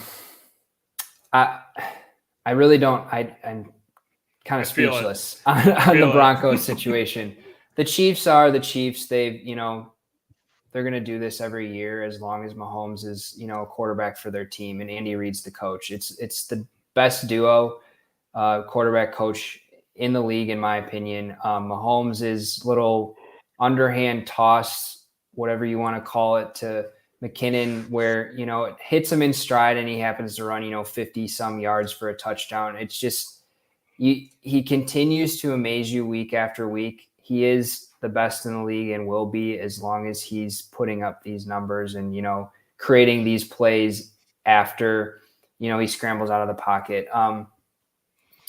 I think the Chiefs are a favorite to win the Super Bowl, as they are year after year. Broncos hope for a good draft pick at this point. Oops.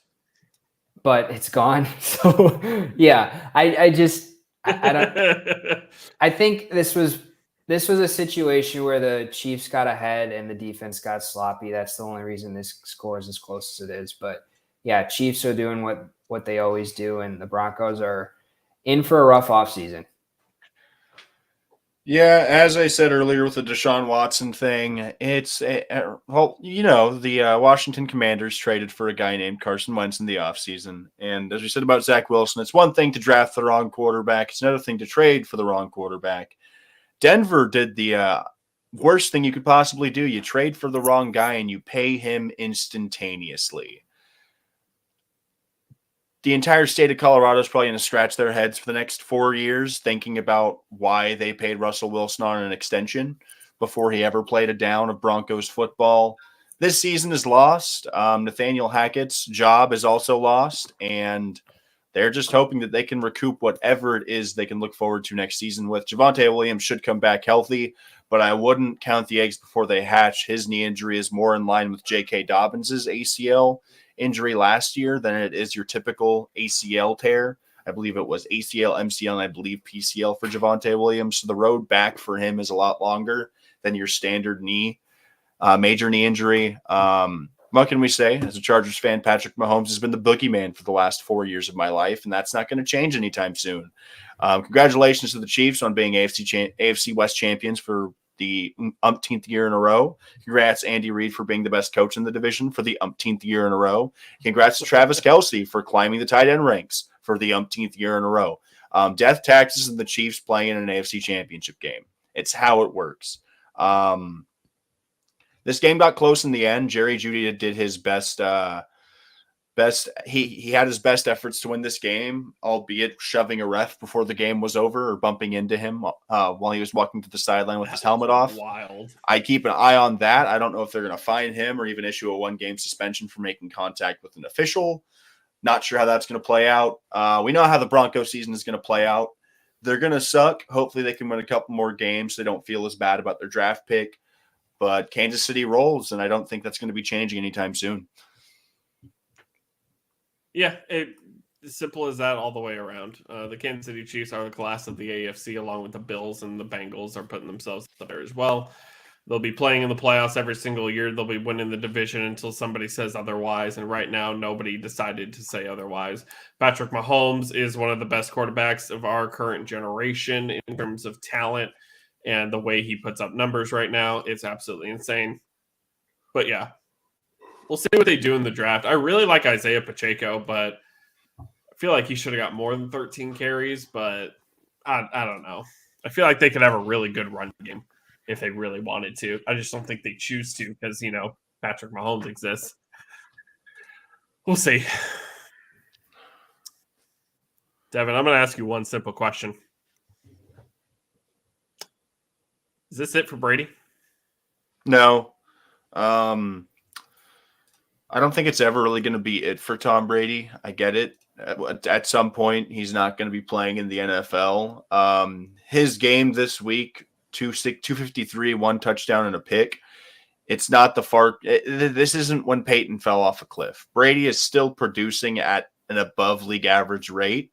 This would be one thing if he were playing against, I don't know, Detroit secondary and he put up stats like this. No offense, Grant. But the Niners secondary and defense is arguably the best in football, not named the Dallas Cowboys or the Patriots secondary. This Niners defense is all world, and they prove it week in and week out. Brady hasn't looked great, but then again, their offensive line hasn't looked great since their Super Bowl run, and the running game has been non-existent since their NFC playoff game last year. So it's a down year for the Bucs, but I'm not going to tell Brady to hang it up after a bad year. He's 2 years removed from a Super Bowl win, and I think his next move will probably be with a different franchise unless he retires, but I think he's farther from retirement this offseason than he was last offseason. Grant? Yeah, I agree. I think this is it for Brady in Tampa, though. Depending on how this season ends, I just don't see him continuing there, and I think Tampa is going to probably be the worst, if not one of the worst teams in the league thereafter. I mean, we really saw how. I mean, yes, San Francisco has a great defense, but we saw how porous that offense for the Tampa Bay Buccaneers is. I mean, they've got a lot of old guys on their team, and it's just not clicking at all. Brady is now resulting to yelling at someone else each week, whether it's his receivers, his coaches, the refs, fans. I mean, he's just not happy.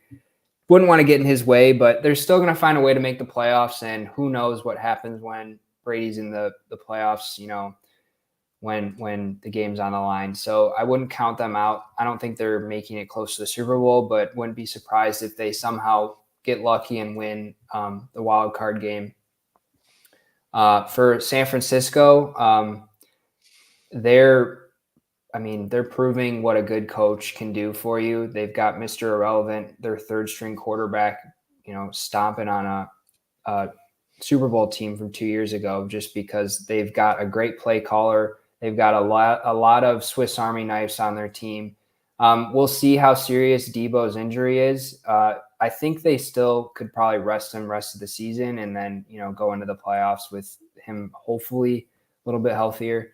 But, you know, they got McCaffrey and, you know, other really good talent, Kittle. So I don't know. I mean, their defense is going to keep them in games too. I think they are going to surprise some teams.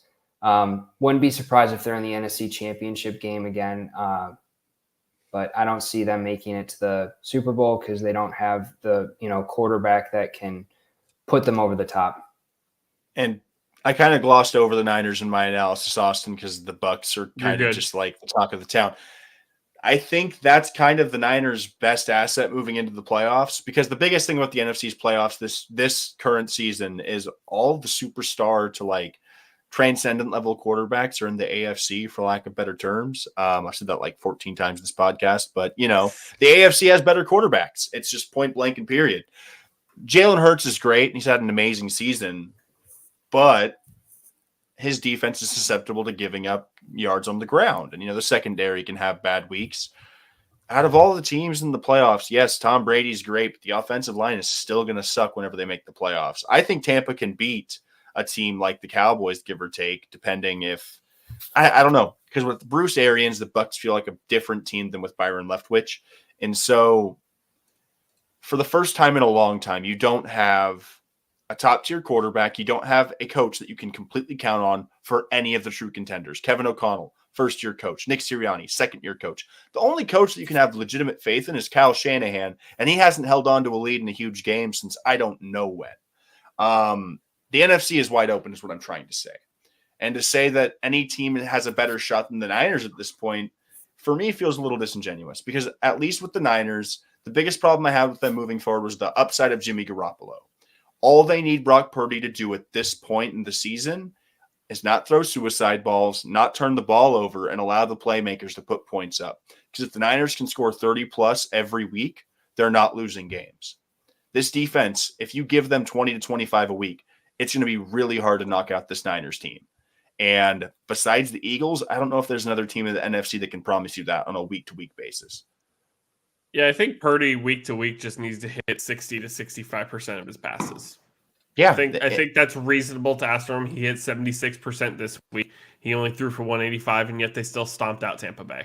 And there's nowhere to go but up from here for the Niners, because they are about as injured as any team in the NFL this year. Their starting quarterback, done for the season. Their second starting quarterback, done for the season. Elijah Mitchell is spraining his MCL every fifth carry. They added Christian McCaffrey. Debo's going to be out for about 4 weeks. What else can go wrong is what I'm saying. Obviously, more can go wrong, but it feels like, karmaically speaking, the Niners have nowhere to go but up from here. And if McCaffrey stays healthy with Kittle, Ayuk, and even after Ayuk and Deebo Samuel, they still have some guys that are actually usable in this offense. Jawan Jennings has reared his head week after week. Ray McLeod is a very talented tertiary guy in this offense. Danny Gray, he's been useful for this team. And George Kittle, while he hasn't been the fantasy stud we've known in years past, he's going to get used, especially if Deebo Samuel can't go. So if they didn't trade for McCaffrey, I totally understand the Niners not being a true contender. But if the defense is going to hold up like this, I find it hard for anybody to beat them any given Sunday. Even the Eagles, because while Grant mentioned earlier, the Eagles are a great team, but they are incredibly young and they don't have a whole lot of experience in terms of their overall roster. I think signing Ndamukong Suh and getting guys that are more veteran types has been helpful for their team, but their quarterback's played in one playoff game and their coach has played. He's coached one playoff game. And they got slaughtered in that playoff game. Kyle Shanahan has experience, and in the field of the NFC right now, Shanahan has slayed bigger demons than what he's going to face this offseason, because he's beaten LaFleur every time he's faced him damn near. He's beaten McVay, and he's not going to see those guys in the playoffs this year. He's got to beat Sirianni, Mike McCarthy, Kevin O'Connell, and Byron Leftwich. I'm taking Shanahan in each of those matchups. Yeah, I mean, the Niners are just in the best spot, and if they had Jimmy, I would say they're the best team in the NFC. I would say they were better than the Eagles. Obviously, not record-wise. That's, the Eagles are the class of the NFC when it comes to the record, but in terms of experience, playmakers, defense, the Niners just have it all. And the Eagles, I think, don't want to face San Francisco. San Francisco is the best rushing defense in the league, and I'm not saying Jalen Hurts can't throw the ball. That'd be ridiculous. Do we think D-Hop gets a touchdown with Colt McCoy? I don't know about that one. Now that it's Colt McCoy out there, I don't know if you're going to get a D-Hop touchdown. We'll actually get to Monday night here in a few minutes. It's going to be significant downgrades for Arizona moving forward. I hope Colt McCoy can throw a touchdown to D-Hop, but I just don't foresee it happening, unfortunately. Colt McCoy is a significant downgrade. But for the Niners, Debo going down is god-awful. And it's gonna at least for him to drop 20 points. What is D-Hop at? We have him in our league. D-Hop is at 7.9. I think you're SOL, friend. With Colt McCoy, it's just too unfortunate. Debo going down obviously raises the roof for Christian McCaffrey, George Kittle, and Brandon Ayuk moving forward in terms of targets and volume for fantasy football. But the Niners are just going to be holding their opponents to practically nothing every single week and don't really have to put up a whole lot of points anyways. And a thing right now, Austin, with the Niners, there's only one team since 2018 to register more wins as an NFC team than the San Francisco 49ers. And that team is the New Orleans Saints. Outside of the San Francisco 49ers, the Seahawks have the same amount of wins as the Niners do since 2018 as well. But the Niners are the only team throughout that span that still effectively has what they've had. Like the Cowboys are 1 win less than the Niners, the Eagles 2 wins less than the Niners. But the Niners, for lack of better terms, new phrase alert, the Niners are effectively a class of their own in terms of the consistency they have had with the amount of variance between their roster and health being a major factor. They've shoveled a lot of shit. Is my biggest thing with the Niners, and eventually they're going to be due. So gut feeling, I feel like the Niners are the team in the NFC this year, especially with the Eagles being so young. But I think, just to echo your point, Devin, the NFC is totally wide open, and I think having a third-string quarterback isn't really going to hurt them. I mean, you look at the current 7 teams that are right as of today, in the playoffs. The quarterbacks of those teams: Jalen Hurts, Kirk Cousins, Purdy, Brady, Prescott, Heineke, and Daniel Jones. Yes, Brady's the one name that jumps off the page, but he's 45 years old. So my point is, none of those guys are like leaps and bounds above the rest. Yes, Jalen Hurts is playing MVP this year, but he's had one playoff game under his belt. I guess the bottom line is that like none of these guys are leaps and bounds above the rest when it comes to playoff game, on the line, game-winning drive. I would take Brady still, but given, the weapons around him and how poor his offensive line is protecting him, I think it's anybody's ball game in the NFC. And the biggest thing for me, this is my last point on the Niners. We've seen this shit happen before. Mm-hmm. We're like 5 years removed from 2018, Nick Foles leading the Eagles to the Super Bowl in a wide open NFC. And I think this year the NFC is even more wide open than it was then. Yeah. And while I don't know if the Niners can beat the AFC's best team this season, because I think Kansas City's a bit better than what that Patriots team was that the Eagles faced. But if we're going apples to apples, I think the Niners this year are just as good as that Philadelphia team was, roster for roster. Yeah, I mean, it's simple as that. The Bucs play Cincinnati next week. How do you guys feel about Mike Evans and Chris Godwin moving forward? Chris Godwin, I'm starting him every week. I'd be offended if I didn't. Mike Evans, if I haven't rostered him since like 2019. I drafted him in the second or third round and he was hurt all year. And I was like, I know you're 1,000 yards and like 10 touchdowns, but I just can't. I can't fight myself trying to start you every week. Chris Godwin's a safe floor of like 5 to 10 receptions a week. So you can throw him out there and hope that he scores a touchdown, but he's going to get you like 10 points a week, give or take, depending on the yardage. So safe floor Godwin. If you're a gambling man, you could throw Mike Evans out there. I don't know. The Bucs are just dysfunctional. So I'd go with the floor over any ceiling with that offense. Yeah, I think you're banking on touchdowns from both those guys. You're not going to get, chunk plays from either of them. Bucs are a confusing team. So I would, if you have better options, I would play them. The answer is no. Yeah, and as for Leonard Fournette and Rachaad White, I would also like to stay away from that backfield right now.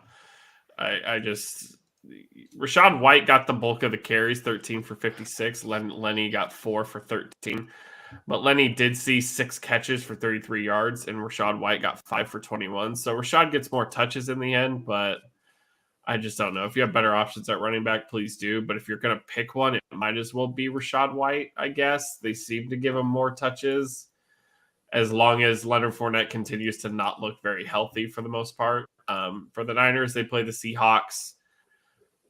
I'm calling it a pending shootout because we'll get to Geno right now, and he's playing out of his mind, and the Niners defense is insane, but I think there is going to be a decent amount of points scored because with Ken Walker most likely out and the Niners being the best rushing defense in the league anyways, it's going to force Geno to throw the ball probably close to 40 to 50 times. And I didn't say this earlier, KC plays the Texans next week, so smash every KC guy you got, not named Marquez Valdez-Scantling. Juju, of course, you're playing Kelsey and Mahomes every week. Hell, if you're desperate enough, I'd play Pacheco or McKinnon because that's how bad the Houston Texans are. And Denver plays the Cardinals, so that's interesting to see. But now, with the Cardinals losing Kyler Murray, I do not know how startable anybody is anymore. I've lost my confidence in DeAndre Hopkins, unfortunately. Panthers Seahawks. The Panthers are one game out of a first place AFC South, NFC. You'd South. like that, Austin. You would love that. Mm-hmm. Going to Carolina as opposed to Tampa. I would love to go to Carolina. Please. I will beg you to play Deontay Foreman, Sam Darnold, and DJ Moore over Mike Evans, Tom Brady, and Rachaad White. Please. I would love to go to Carolina and lose that game instead because we are one and done football team. Geno's still that dude. Geno was bound to regress in some sort of way, but he's having a killer every year, man. I love this guy. He's playing absolutely insane. 21 for 36, 264, 3 touchdowns, 2 picks. There was no run game to be had without Kenneth Walker. It's as simple as that. Travis Homer, 9 carries for 26 yards. And it's just not there. Marquise Goodwin, 5 catches, 95 yards and a touchdown. DK Metcalf got a touchdown. Tyler Lockett made a sick toe tap touchdown. This team is very surprising the way it's been. Even at 7-6, they've won way more games than anyone thought they would all season long. But their defense has significantly regressed since that Raiders game. They've been getting beat up. They've been forcing Geno to score a lot of points, and it kind of caught up with them here with a better defense in the Carolina Panthers because they lost to Sam Darnold, who threw for 121 yards and a touchdown. They let Chuba Hubbard beat him up. They let Raheem Blackshear score a rushing touchdown on him, and Shi Smith got a receiving touchdown. So G. Smith, my guy. Really? Legend. Smith? G. Smith, yeah. It might be Shy. I could be lying. Who knows? Shy, she, her, him, however you'd like to Hey, go. dude, it's all good for 6. All good for 6. Blowing up on waiver wires over there. Yep. I mean, we told a lot of people to start Deontay Foreman this week, and he did get the bulk of the carries, but he's not the one who scored in the end, and he's got the same amount of rushing yards that Chuba Hubbard did. Chuba had less carries, so now I really just unless Deontay Foreman playing the Falcons next week, and the week after that, and then the week after that, probably done starting Deontay Foreman because it was only good against the Atlanta Falcons. And we thought Sam Darnold loved DJ Moore, but we were cheated and lied to. DJ Moore, 2 catches for 6 yards. We're back to where we started. Yeah, DJ Moore is effectively the modern day Harry Houdini. Now you see him, now you don't. He's a magic act. He's extremely talented, but no one tells his quarterbacks. So I would recommend starting anybody on the Panthers, regardless. I know Deontay Foreman is a waiver wire pickup of the year for some people. He's been riding my bench in any league that I have him. I don't trust him. I don't trust anybody on this offense. I don't trust this win. The Seahawks were down quite a bit in terms of impact players. Their line's pretty banged up, if I'm correct, and they were missing their biggest impact guy of this season that's not a receiver, in Kenneth Walker, and it showed. Travis Homer, Antonio Jones Jr., did their best impersonation of a competent running back, each totaling less than 3 yards per carry. So hopefully Kenneth Walker can come back next week and keep the Seahawks wild card hopes alive, because this team needs him more than I thought they did with Geno Smith at quarterback. So chalk it up to Sam Darnold just being that guy, I guess. I don't know. Carolina's playing with an interim head coach. Games get weird later in the season. So it's the Bucs division to lose. The Seahawks are still one of my teams that I think has an insider shot at the playoffs. They just need to get healthy. Yeah, Seattle has the talent. I mean, Geno's proving what Jimmy G did in the year they made the Super Bowl, that as long as you're a game manager, you have a very high completion percentage, your team will win ball games. Kenneth Walker is a big bright spot for them, but he's injured now, correct? Yeah, most likely he was out yesterday, and I'm going to assume because they have to play a Thursday game against San Francisco, I think he's going to miss that game too. Yeah, so they're going to have to rely on the passing game. So it'll be, can Geno avoid the mistakes? Can he avoid the picks? The Seahawks defense has played better than I think we expected, especially after Jamal Adams went down early in the season.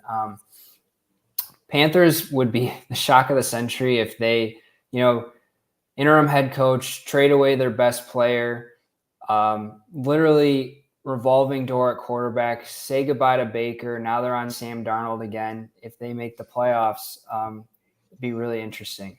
I know Cowboys fans all over Austin are hoping for that. Wouldn't that be a big slap in the face to Tom Brady if he got dethroned by the Carolina Panthers and Sam Darnold? So we'll see how the rest of that division plays out. It's really funny to look at the Cowboys division. The NFC East 2-3 years ago was where the NFC South is now. Flip-flop them. I mean, pretty much. A couple of seasons can really change, the makeup of a division. So we'll see. I think, like Devin said, it's the Bucs division to lose. I don't think the Panthers are going to take it from them. I think the Bucs might just, crumble.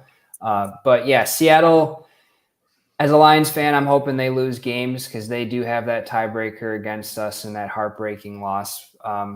So hoping that they lose some games down the stretch to give us a chance at the playoffs.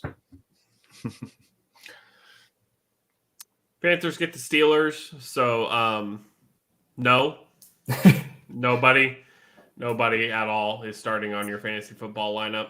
The Seahawks get the Niners, but Tyler Lockett, DK Metcalf, Geno Smith, they've been insane all year. You're not going to sit them now. They have to score a shit ton of points against San Francisco on Thursday.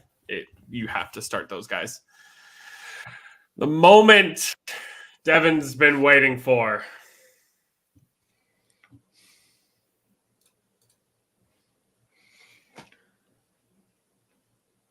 I said this earlier in the show. I'm going to say this until I'm dead. Good quarterbacks look great whenever there's great talent assembled around them. Tyreek Hill and Jalen Waddle are the best two receivers in football this year, and I don't think it's close tandem-wise. And they've made Tua Tagovailoa look incredibly good, and he's played fairly well most of this season. He didn't last night. Mr. Accurate and Mr. Heisman hopeful, I got drafted 5th instead of 6th. The Dolphins look back on that, and I'm sure they still regret it, regardless of how well he's played this year. It was a very clean game on both sides, not many turnovers. This game was closer than it should have been. Tyreek Hill, congratulations on a 50-yard fumble recovery touchdown. That's probably not going to happen again in your career. Tua completed 10 passes. Justin Herbert almost didn't incomplete. Justin Herbert barely missed 10 passes this entire game. 39 for 51, the most completions he's had in a start in his career. 367 yards and 1 touchdown. Austin Eckler had a modest game of 15 carries, 45 yards, and a touchdown. Talent matters. And you know how I said Jamar Chase makes Joe Burrow better? Having Mike Williams and Keenan Allen playing a full game together makes Justin Herbert a lot better. And that's saying a lot because Herbert's been one of the top 5 quarterbacks in passing yards this season, and he does not have a top 40 wide receiver in terms of receiving yards. You look at Tua over across the way. He's about top 6 in passing yards. He's missed 2 games, but he still has 2 top 10 receivers. Mike McDaniel's done a great job of scheming Tua into openings and defenses. Brandon Staley was just ready. This defense came prepared, and they did not allow the Dolphins to operate in open space. Michael Davis got tripped up on that huge Tyreek Hill touchdown in the second half. But aside from that, this defense did not give up a lot of mistakes. And this is a defense that was not featuring Sebastian Joseph Day, Bryce Callahan, or Derwin James. The defense stepped up in a huge way. And I'm not going to say the Dolphins lost this game because the Chargers went out there and won it. For the first time in about 6 weeks, they've played a second half of football like they played the first half. And they did not beat themselves. The Chargers not only dominated time of possession, they also didn't turn the ball over. For a team that has constantly found themselves losing in the second half, they didn't let themselves get beat. 17 points in the second quarter is what we've expected from the Chargers since about week 5. They are an incredible first half team that somehow falls to the pitfalls of their second halves. But the defense showed up in the biggest way I've seen all season, and it's kept their playoff hopes alive. They're on the outside looking in as of right now, but if they can get healthy in the way that this week kind of lended you to believe in, Mike Williams is one of the best throw it up and get it guys in the NFL. His body control is it's as good as you're going to find in the league in terms of just perimeter receivers. There's a reason why they paid him the money this offseason. Keenan Allen is still Herbert's favorite target, and Austin Eckler's on pace for about 120 receptions this year. This team is complete. There are very few teams in the NFL that are as talented offensively as the Chargers at full strength. And if we can make the playoffs, there's a window of time where we could possibly see Rashawn Slater, Joey Bosa, and a number of impact guys back for this offense. So, well, I'm not going to crown the Chargers after this week. This was a put up or shut up game in plenty different ways. Whether it was Emmanuel Acho calling Herbert a social media quarterback and this is a social media team. He's been silenced as a doubter. This was a must-win. Silence, unfortunately, for the rest of us. This was a must-win game for the Chargers, not just for the team, but for Brandon Staley himself. Because through all of the injuries and all of the turmoil, this team is still in the hunt. And while it's less than ideal moving forward, this team has a shot at making the playoffs. And if I look up their schedule right now, I think they're going undefeated. I just looked it up. Yeah, I think the Chargers could realistically win out. And my biggest thing for this season was if the Chargers can get to 11 wins, they're a playoff team. And I said it to start the year. I thought a healthy Chargers team could pace the AFC, and I still do believe that statement. We lost J.C. Jackson. We lost Joey Bosa. We've lost Rashawn Slater. We've lost Lindsley for times. But if this team can get healthy and stay healthy from this point forward into the playoffs, they have as good of a shot as anybody. And I even count them along the likes of like the Cincinnati Bengals in terms of the overall upside of this team. As long as Staley can get out of his own way and Lombardi cannot put himself in a box in these second halves, the sky's the limit for the Chargers. They are incredibly talented. And this is like, I know I'm a Chargers fan, but this is what I've been trying to see all season. Because regardless of what the record has said, I don't know how you don't view Herbert at least borderline top 5 in terms of quarterbacks in the league today. The numbers back him up, and I get it. Wins and losses matter, but wins aren't a quarterback stat. Wins are a coaching stat, but I will never get behind wins or a quarterback stat. There's too much going on to just rest our laurels on, well, this quarterback is above 500 and blah, blah, blah, blah, blah. It makes little sense to me, and bolt up, I guess. Well, what about Jimmy? Jimmy wins.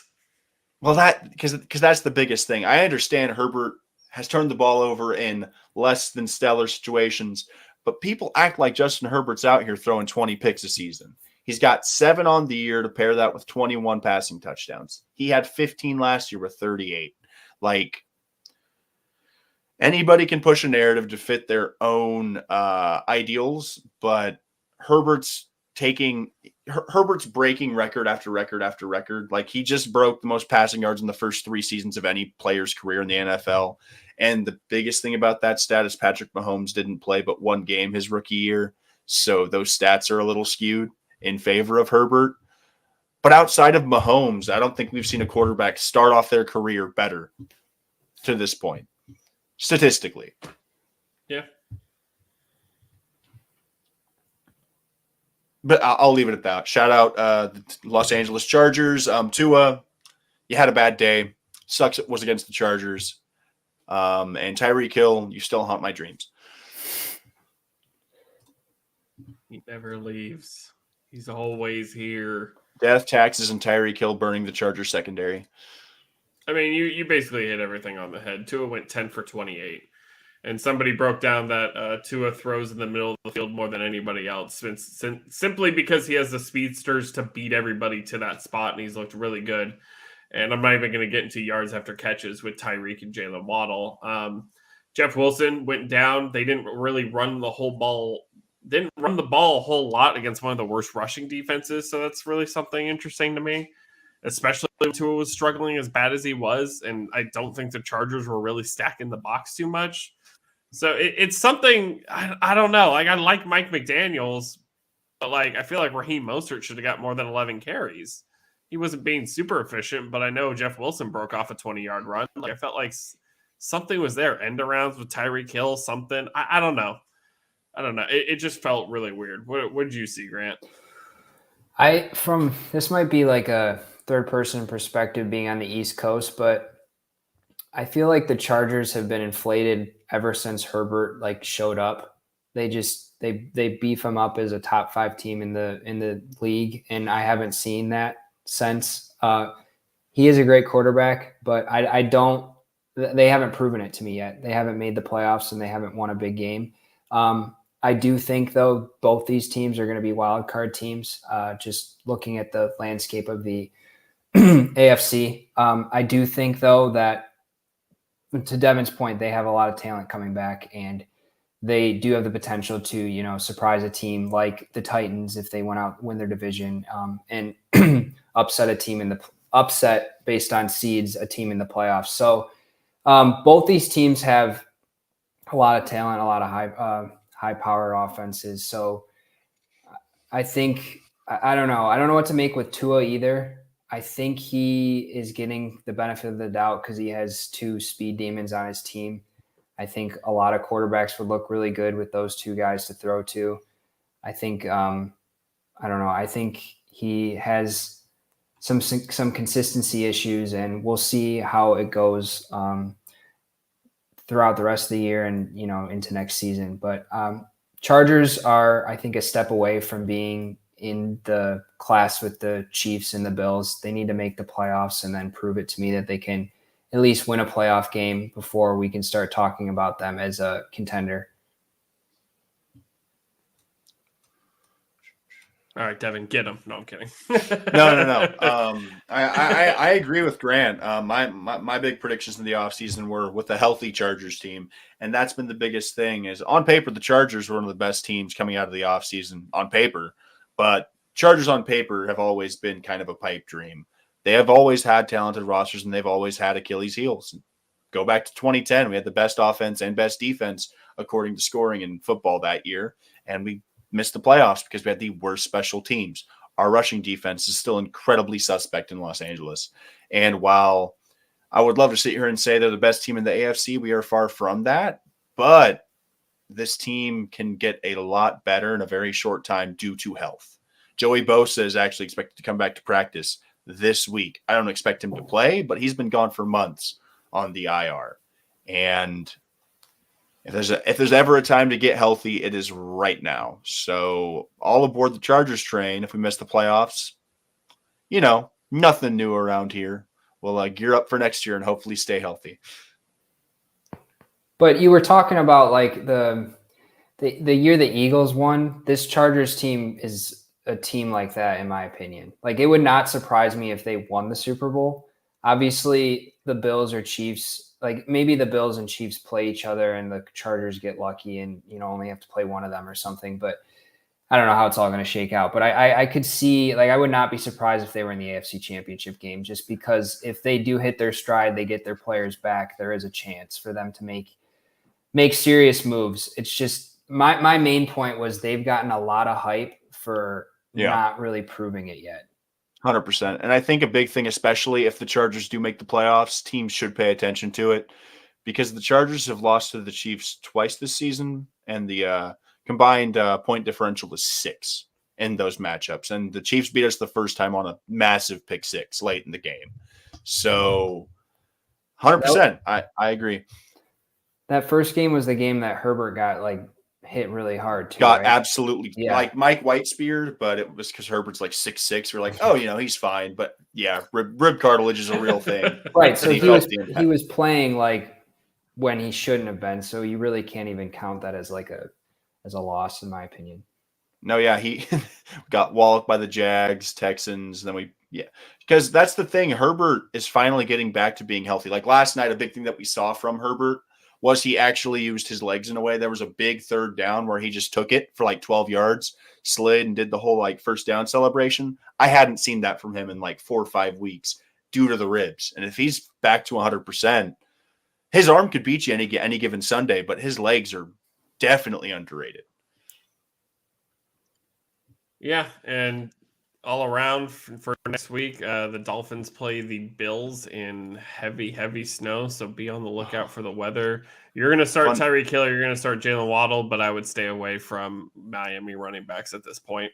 The Dolphins also had space heaters out on the sidelines against the Chargers at SoFi, and the external temperature was at 55 degrees outside. So if they needed space heaters going to SoFi, I think they're going to be in for some less than stellar conditions playing in Buffalo. I think Buffalo is going to have a massive advantage because the first time they matched up, they had them in the sun the entire game in the sidelines.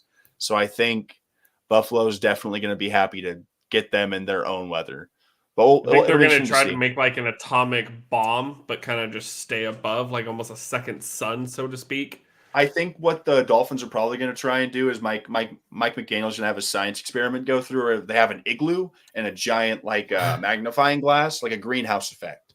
So they'll just have this nice little dome where they can just stay nice and warm. The Los Angeles Chargers play the Tennessee Titans. Smash everybody you have on that offense. Mike Williams, Keenan Allen, Justin Herbert, Austin Eckler. Those 4 are absolute smashes this week. If you're desperate enough, Gerald Everett. If you're desperate, Josh Palmer. Don't go that desperate. But almost everybody, the way the Titans are playing right now in the secondary and the Chargers throw the ball an unhealthy amount, they will smash the Titans. For this Monday night game, it is injuries galore. It is Ramondre Stevenson has gone to the locker room twice. Kyler Murray most likely has suffered I almost said career-ending. God, I hope not. Season-ending knee injury. So moving forward, I do not know if you can start DeAndre Hopkins and Marquise Brown moving forward. James Conner's smashing it. See, he's startable, but with Colt McCoy, I mean, Hopkins had okay weeks with Colt McCoy, but I don't know. He's still DeAndre Hopkins, but I don't. New England's hard to evaluate because I feel like it was Bill's job to phase out DeAndre Hopkins this game. That's kind of what I expected.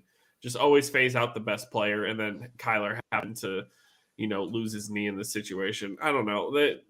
Who does Arizona play next week? I'm curious. I need uneducated.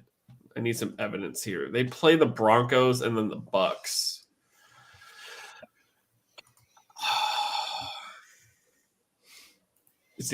What do you guys think? DeAndre? Without Kyler, I'm taking the Broncos. No, not even prediction. I'm like, is DeAndre Hopkins startable? Yes. Yeah, I think you have to. Okay. At this point, this is the one caveat to DeAndre Hopkins. There are 2 fantasy football managers that have DeAndre Hopkins rostered.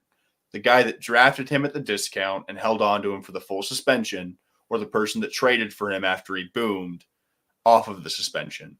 If you traded for him, you're going to have to start the dude. But if you drafted him and you were very fortunate health-wise, you probably have some pivotal options. Yeah. Like I, in some leagues, got him in round 7, 8, or 9. And in those leagues, I had already drafted both my running backs and 2 or 3 receivers to that point. So I think you and I got him at 10, and then I got him at 10 in a different one. But in deeper leagues, you're going to have to start him unless you have a very keen eye for waivers. If you were able to get a Christian Watson, if you were able to get a guy like Donovan Peoples-Jones, but if you weren't able to hit on waivers or you've been injury riddled, he's going to be a must start for most leagues, especially at your wide receiver 2 or flex spot. Yeah, it sucks. But he's downgraded from the one that he was with Kyler for a good chunk of this season after he got back. 100%. That offense is so fucking talented, man, and it frustrates me that Cliff Kingsbury is probably going to get another pass, especially because he's extended through 2027, and now he's not going to finish the season with his quarterback. He didn't have Kyler for periods last year. He didn't have Kyler for a period before. Now he's not going to have Kyler for up to 6 games, I believe, the last 4 and 2 earlier. So Cliff Kingsbury gets another pass. So I don't get how they were what was it, 9-0 or 10-0? I just don't get how that happened. I say it every week. To me, the Arizona Cardinals on offense are one of the top 5 talented guys in the league. Pure, absolute talent. Give me Arizona almost every day of the week. Tyler Murray is a top 10 quarterback talent-wise. DeAndre Hopkins, Hollywood Brown, Rondale Moore, Zach Ertz. When these guys are Robbie healthy, Anderson. this is a top. Robbie Anderson is even a random deep threat. Greg Dortch had some random spurts of greatness during the time that DeAndre was suspended and Brown was hurt and Moore was hurt. And just there's so many top 10s on this offense, but it's a bottom 3 system. It's a bottom 3 system that if you can't score points with that offense, what the fuck are you doing? So the Cardinals start last year can be summed up very easily. Mike Zimmer, Urban Meyer, Matthew Stafford just welcome to the Rams. They swept the Niners last year, which actually surprised the shit out of me. Baker Mayfield, the Houston Texans. That did happen. Packers beat them. They lost to the Panthers. They beat the Seahawks whenever Russ was down. They beat Justin Fields. The Rams beat them again. The Lions beat them. They really limped into the postseason. Holy cow. They beat your team last year, too. Always does that. Oh, because Kyler Murray makes nuts ass plays with his legs. Like, I feel like this team right now is what? The Arizona Cardinals are what? Before they lose tonight, they're 4-9. Right? Yeah, they'll be 4-9. Can you imagine? So they might have 2 fucking wins if Kyler Murray isn't their quarterback. Yeah, I'm not saying the Raiders game, he won that game by himself. I'm not saying that Kyler Murray is in the Mahomes discussion, but can you imagine if he was on Andy Reid's team or like Andy Reid's play calling? It would be insane. I mean, he makes those plays himself with Cliff Kingsbury calling something totally different. So you could put Kyler Murray on the Dolphins this year. Yeah, the Dolphins probably lead the AFC. And I don't think that's hyperbole, because the thing is, even in the preseason, Cliff Kingsbury was like, "Oh, you think calling plays is so hard?" Kyler called plays for a couple of halves in the preseason, and the Cardinals played kind of well. Like, if Zach Taylor's held back Joe Burrow in any way, then I would say that Cliff Kingsbury has Kyler in a hostage situation, and it's looking really dire. Put Kyler on the Broncos, and that team's probably in the playoffs because the Broncos defense is insane. Well, Kyler is the ultimate 18 points. Kyler raises the floor of any offense that he is on. He is that dynamic. I said it 2 weeks ago. If Kyler Murray was a Cowboy, fucking hammer that shit. I like Dak. Don't get me wrong, but I'm hammering Kyler Murray over Dak Prescott any day of the week. There's a reason why he got paid. Like, genuinely, Kyler Murray got paid the money for his contract because he is worth every penny of it. And I think Kyler gets a bad rap because he kind of has a bit of an attitude and likes to play Call of Duty. Like, I like to play actually not really, not much anymore, but like, he gets a bad rap and people want to say he's not talented and he's this crybaby and this and that. Like, give him a fucking head coach. You extended Cliff Kingsbury for 5 years, and this is what you want for the next 5 years. Let's look at their wins. Like, I was just looking at this. So they get beat up by the Chiefs in week 1. Look at the Raiders. If you watch that game back, Kyler Murray is the only reason why that team went to overtime, let alone won the game. I know they won on a defensive touchdown in overtime, but they are nowhere close to beating the Raiders if Kyler Murray doesn't run around for 100 yards for a 2-point conversion. They lose to the Rams. They beat the Panthers, whatever. If Matt Prater's healthy, they might beat the Eagles. They go to the overtime with the Eagles. They don't show up against the Seahawks. They beat the crap out of the Saints. They play a damn close game against the Vikings, which probably wouldn't be close with Kyler Murray. They play a decently better game against Seattle. They beat the Rams. Granted, everybody was beating the Rams at that point. This is a Colt McCoy game against the Niners on Monday night. I think this is a Colt McCoy game against the Chargers, if I remember. No, it was Kyler last week. So Colt must have beat the Rams. But Kyler made that game pretty damn close. And really, if you go back and watch the Chargers and Cardinals game, me and Devin watched it. Nobody wanted to win that football game.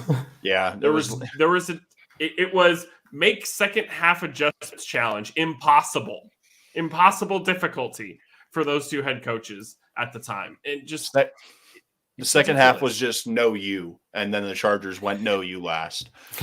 Yeah, okay. It's getting late. Grant's on the East Coast, so let's just fly through these predictions and we'll get out of here. We've been having a lot of fun tonight, but I'm Speed sure round wants to go to bed.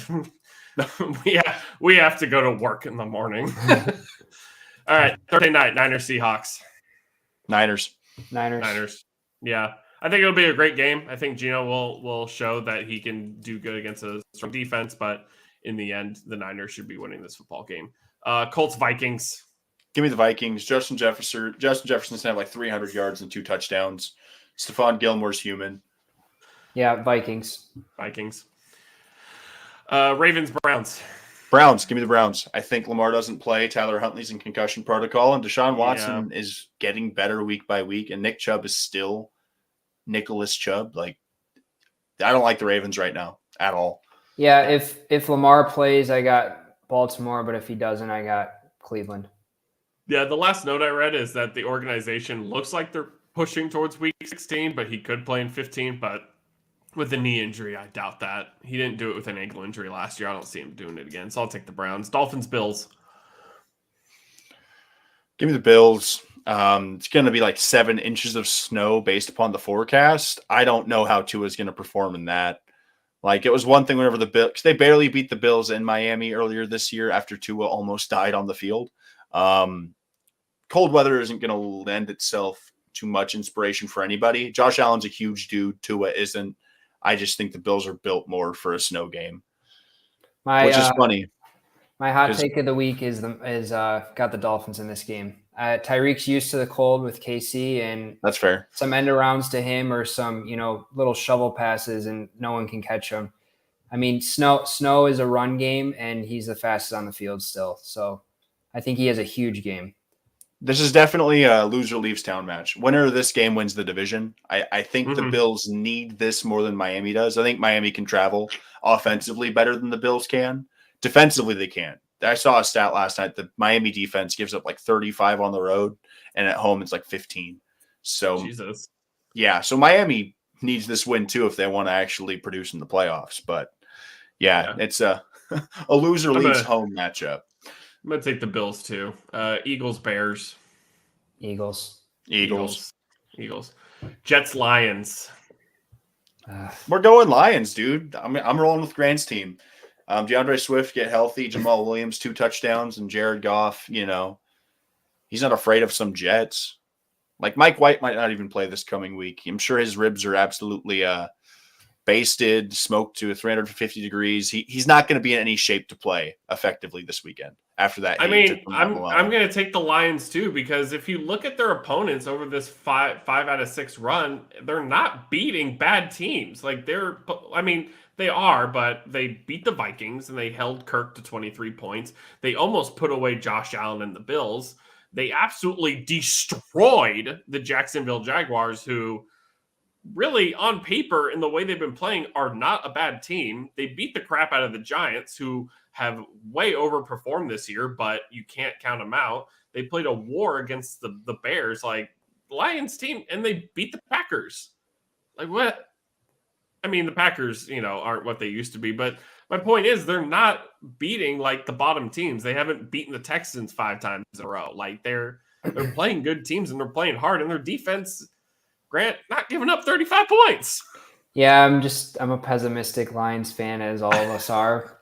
Playing in MetLife, I don't know. I hope that snow in Buffalo doesn't come into MetLife. If it does, it's going to make things interesting. But I'll take the Lions in a close game. Oh, crap. I'm in the wrong week now because I kept looking at the Lions. Oh, God. Okay. Steelers, Panthers. Sam Darnold, late game heroics. I can't bet on Mitch Trubisky. I can bet on Mike Tomlin, but that Panthers defense isn't bad, and their offense is actually kind of talented. I just think the Steelers are playing for a draft pick at this point. There's no reason for them to try and win games moving forward. They are always picking in the 20s. Give Tomlin a pick within the top 15 for once. I'm going to go Panthers solely to see if they can take that division. Mm-hmm. I'm here for it, dude. Like Tampa Bay's losing next week. I'm going to go with the Panthers too. I think they're just a better team to set a bar really, really low. They're the better team. Okay. May I interest you in the Texans? Okay. Hear me out. Or the Chiefs? Houston, we have problems. Give me the Chiefs by 30. Yep. Yeah. It's the Chiefs by a whole hell of a lot, brother. Whether it's cream cheese, butter, or jelly, the spread will be covered by Kansas City. This game is not going to be close. In a battle of 2 playoff contenders, the Falcons and the Saints. I think Ritter's going to win this game for the Falcons. I just don't think Dennis Allen likes winning things. I think he misunderstood what they meant by being the Tiger Woods of a sport. I think he thinks the lower the score is, the better off you're doing with the way he runs that offense. So, yeah, give me the Falcons. Arthur Smith is actually a competent play caller. We've seen that in Tennessee. Dennis Allen was the defensive coordinator that was inherited after the what was his name? Was it Greg Roman, the Bounty Gate for the Saints? Not Greg Roman. Sean Payton? Sean Payton's defensive coordinator whenever they were headhunting and like paying players to basically kill people. I'd have to look it up, to be honest with you. He was the Jets coordinator on the fourth and press whenever Henry Ruggs won the game against the Jets. Defensive. Not Greg Roman. Is it Greg Roman? No, it's not. No. Bounty Gate. Here we go. I'm on the case. Greg Williams. Yeah. Thank you. Greg Williams. I figured it was Williams, yeah. Yep, okay. Champion. Sidebar, my bad. I think Desmond Ridder balls out, and it'll be interesting because no Kyle Pitts. Starting running back Mark Ingram is out, so their backup, who I heard is pretty good, and Alvin Kamara might see some touches. Actually, Taysom I take Hill. that back. Taysom Hill, 7 carries, 157 yards, 3 touchdowns. And a punt return score. 30. Yeah, Saints lose by 30. Yeah, I got the Falcons in this one too. Oh my God. If the Bucs lose and the Panthers and Falcons win, we have a 3-way tie for first. Oh Lordy. Oh, Cowboys, Jags. Give me fuck, this one's tough. I don't want to disrespect you. I agree with you. I'm obviously picking the Cowboys, and I have to, and I do believe we can win any football game because if our defense shows up, if our defense shows up, it's not close. But I don't know what defense I'm going to get week to week anymore. It's in Jacksonville, which is my only concern for you guys. Your secondary's banged up. Yeah, and having to see the Jaguar in a Speedo can be really terrifying, so that could always throw some players off. You guys are having to keep pace with the Eagles. I'm going to give the Cowboys the edge just because of I know the Jaguars have to keep pace with the Titans, but the Jaguars don't have to make the playoffs this year. The Cowboys kind of have to make the NFC Championship to make this feel worth it for them. So I think if the Cowboys lose this week, you have to make it to what? The NFC Championship game? I've never heard of that. I've never seen it before. Is it a nice place to be? You can call Jimmy Johnson, but he probably won't accept your call. No, but that's the biggest thing for Dallas. This feels like if it doesn't click in the next couple of years, Dallas is going to have to start making some calls that are going to be really difficult. So yeah, I'll take Dallas out of respect for you, and I think they probably needed it a bit more, especially with the threat of Brady looming in the wild card for the NFC. Yeah, I got Dallas too. Cardinals, Broncos. There's no Kyler is done. A non-contact knee injury done. So it's going to be backup versus backup. I got Colt McCoy in that game. If Russ doesn't clear protocol, yeah. I got the Cardinals. Hopes and dreams, let's die. I'll take the Cardinals. If Russ plays, I think it's the Broncos game to lose, but concussion protocols are weird, especially with the new ones. I'll go Cardinals. James Conner's still good. D-Hop's still going to get like 8 receptions. And Hollywood Brown is alive, so. Let me just say that you thought Colt McCoy versus Brett Ripien was bad. May I offer you Cliff Kingsbury versus Nathaniel Hackett? How ugly can you go? You thought you thought the Chargers Cardinals no you bowl was historic? Just wait for this weekend. Oh boy. Thank God I don't have to play in the playoffs this week in my money league. Our deep league team is so fucked at this point, but at least we had fun along the way. We didn't. We really didn't. Patriots, Raiders. Give me the Pats. These are not like fun matchups. No, these are fantasy football playoff matchups. Yeah. Let me tell you, we're having fun. Patriots, I'll take the Patriots. Yeah. Baker Mayfield just beat this team in primetime. I have no faith in Josh McDaniels or whatever. They're like, let Russ cook as a funny meme, but like in all actuality, Russ has played better than Derek Carr some weeks, and Derek Carr is supposed to be the. I can't trust the Raiders to do anything besides blow leads at this point. Like the Ravens had blown like as many fourth quarter leads as possible, and the Raiders were like, "Hey, hold my beer. We want to like get the heat off of you guys." Like it's insane how bad the Raiders have been. Titans, Chargers. Bolt up, bolt gang, or don't bang. I picked against them this previous week, and it went in my favor. I'm not going to do that again because I do want to keep beating you in the splits, Austin. So I'm taking the Chargers. Ryan Tannehill, be kind. Fucked up. Yeah, I got the Chargers. I mean, yeah, I'm going to take the Chargers too. I really like the Titans, but the way their secondary is getting cooked, like, what am I? I can't pick them at this point. Hurts and Trevor Lawrence absolutely tore them apart, and I'm expected to believe Herbert can't. Like, come on. Bengals, Bucs. Give me the Bengals. I think they'll probably win by 10. Joe Mixon's healthy. Jamar Chase is healthy. T. Higgins was healthy. 10 points or 10 touchdowns? 10 points. I think the Bucs can actually score some points against this defense. The Bengals defense is good, but it's not the Niners. The Bengals should win pretty easily, but I don't think the Bucs are going to be like shut out. Yeah. I think Brady comes in pissed off. It's going to be closer than you think, but I got Cincy. Yeah, I'm going to take Cincy too. They're just so on fire right now, and the Bucs have nothing going for them. Flex into Sunday Night Football for our viewing pleasure. It is the New York Football Giants against the Washington Commanders. Tie. If you would like the prick, take the tie. You may. I'll take the under on points, but the over on Daniel Jones rushing yards. I picked the Giants last time and it didn't burn me, so I'm going to pick the Giants again, but watch whenever the Commanders win because Taylor Heineke's getting some new shoes. Yeah, I got the Commanders. I think they're kind of dangerous. That's dangerous. That's Taylor Heineke's nickname, kind of dangerous. Yeah, I don't know. They got like some sort of swagger with them when he plays, and I don't know. Their defense is decent, so they got some playmakers. Grant convinced me. I'm gonna roll with the Commanders. They have 2 more receivers than the Giants do. Exactly. Yeah. True, but I think Taylor Heineke sucks. I'm going to go with the better coach in this situation and pick Brian Daboll, although he made really weird calls in that last game where I felt like they could have won.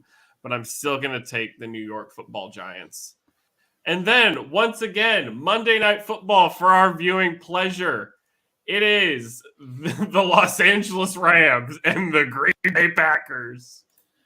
Aaron Rodgers should be starting this game. I think it would be fool's gold to pick the Rams to win back-to-back games with Baker Mayfield as a starting quarterback in 2022, the year of our Lord. I'm taking the Packers. The Packers suck, mind you. They're off of a bye week. They're as rested as they've been since week 1. They're not playing within the division, so I think they have a better chance of beating anybody this week. That's not an actual contender. Green Bay needs the win to kind of keep their playoff hopes alive. The Packers are going to win this game. Will it be fun to watch? No. Will Christian Watson have 4 receptions for 3 touchdowns? Probably. So, yeah, give me the Packers. Yeah, unfortunately, I have to take the Packers. Want anything more than for them to lose just so we can not see them in the playoffs or have a chance to ruin the Lions season. But, yeah, it's hard to see Baker go into Lambeau in December and beat Aaron Rodgers. So I'm going with the Packers. Yeah, I mean, I have to go with the Packers too. They're coming off their bye, so they're somewhat well rested, and the Baker stuff was fun. And if it happens again, I'm here for it. But until then, I just got to take the reigning MVP to do at least something against one of the most beat up teams in the NFL, and get you guys a better draft pick, anyways. Come on now, let's get CJ Stroud.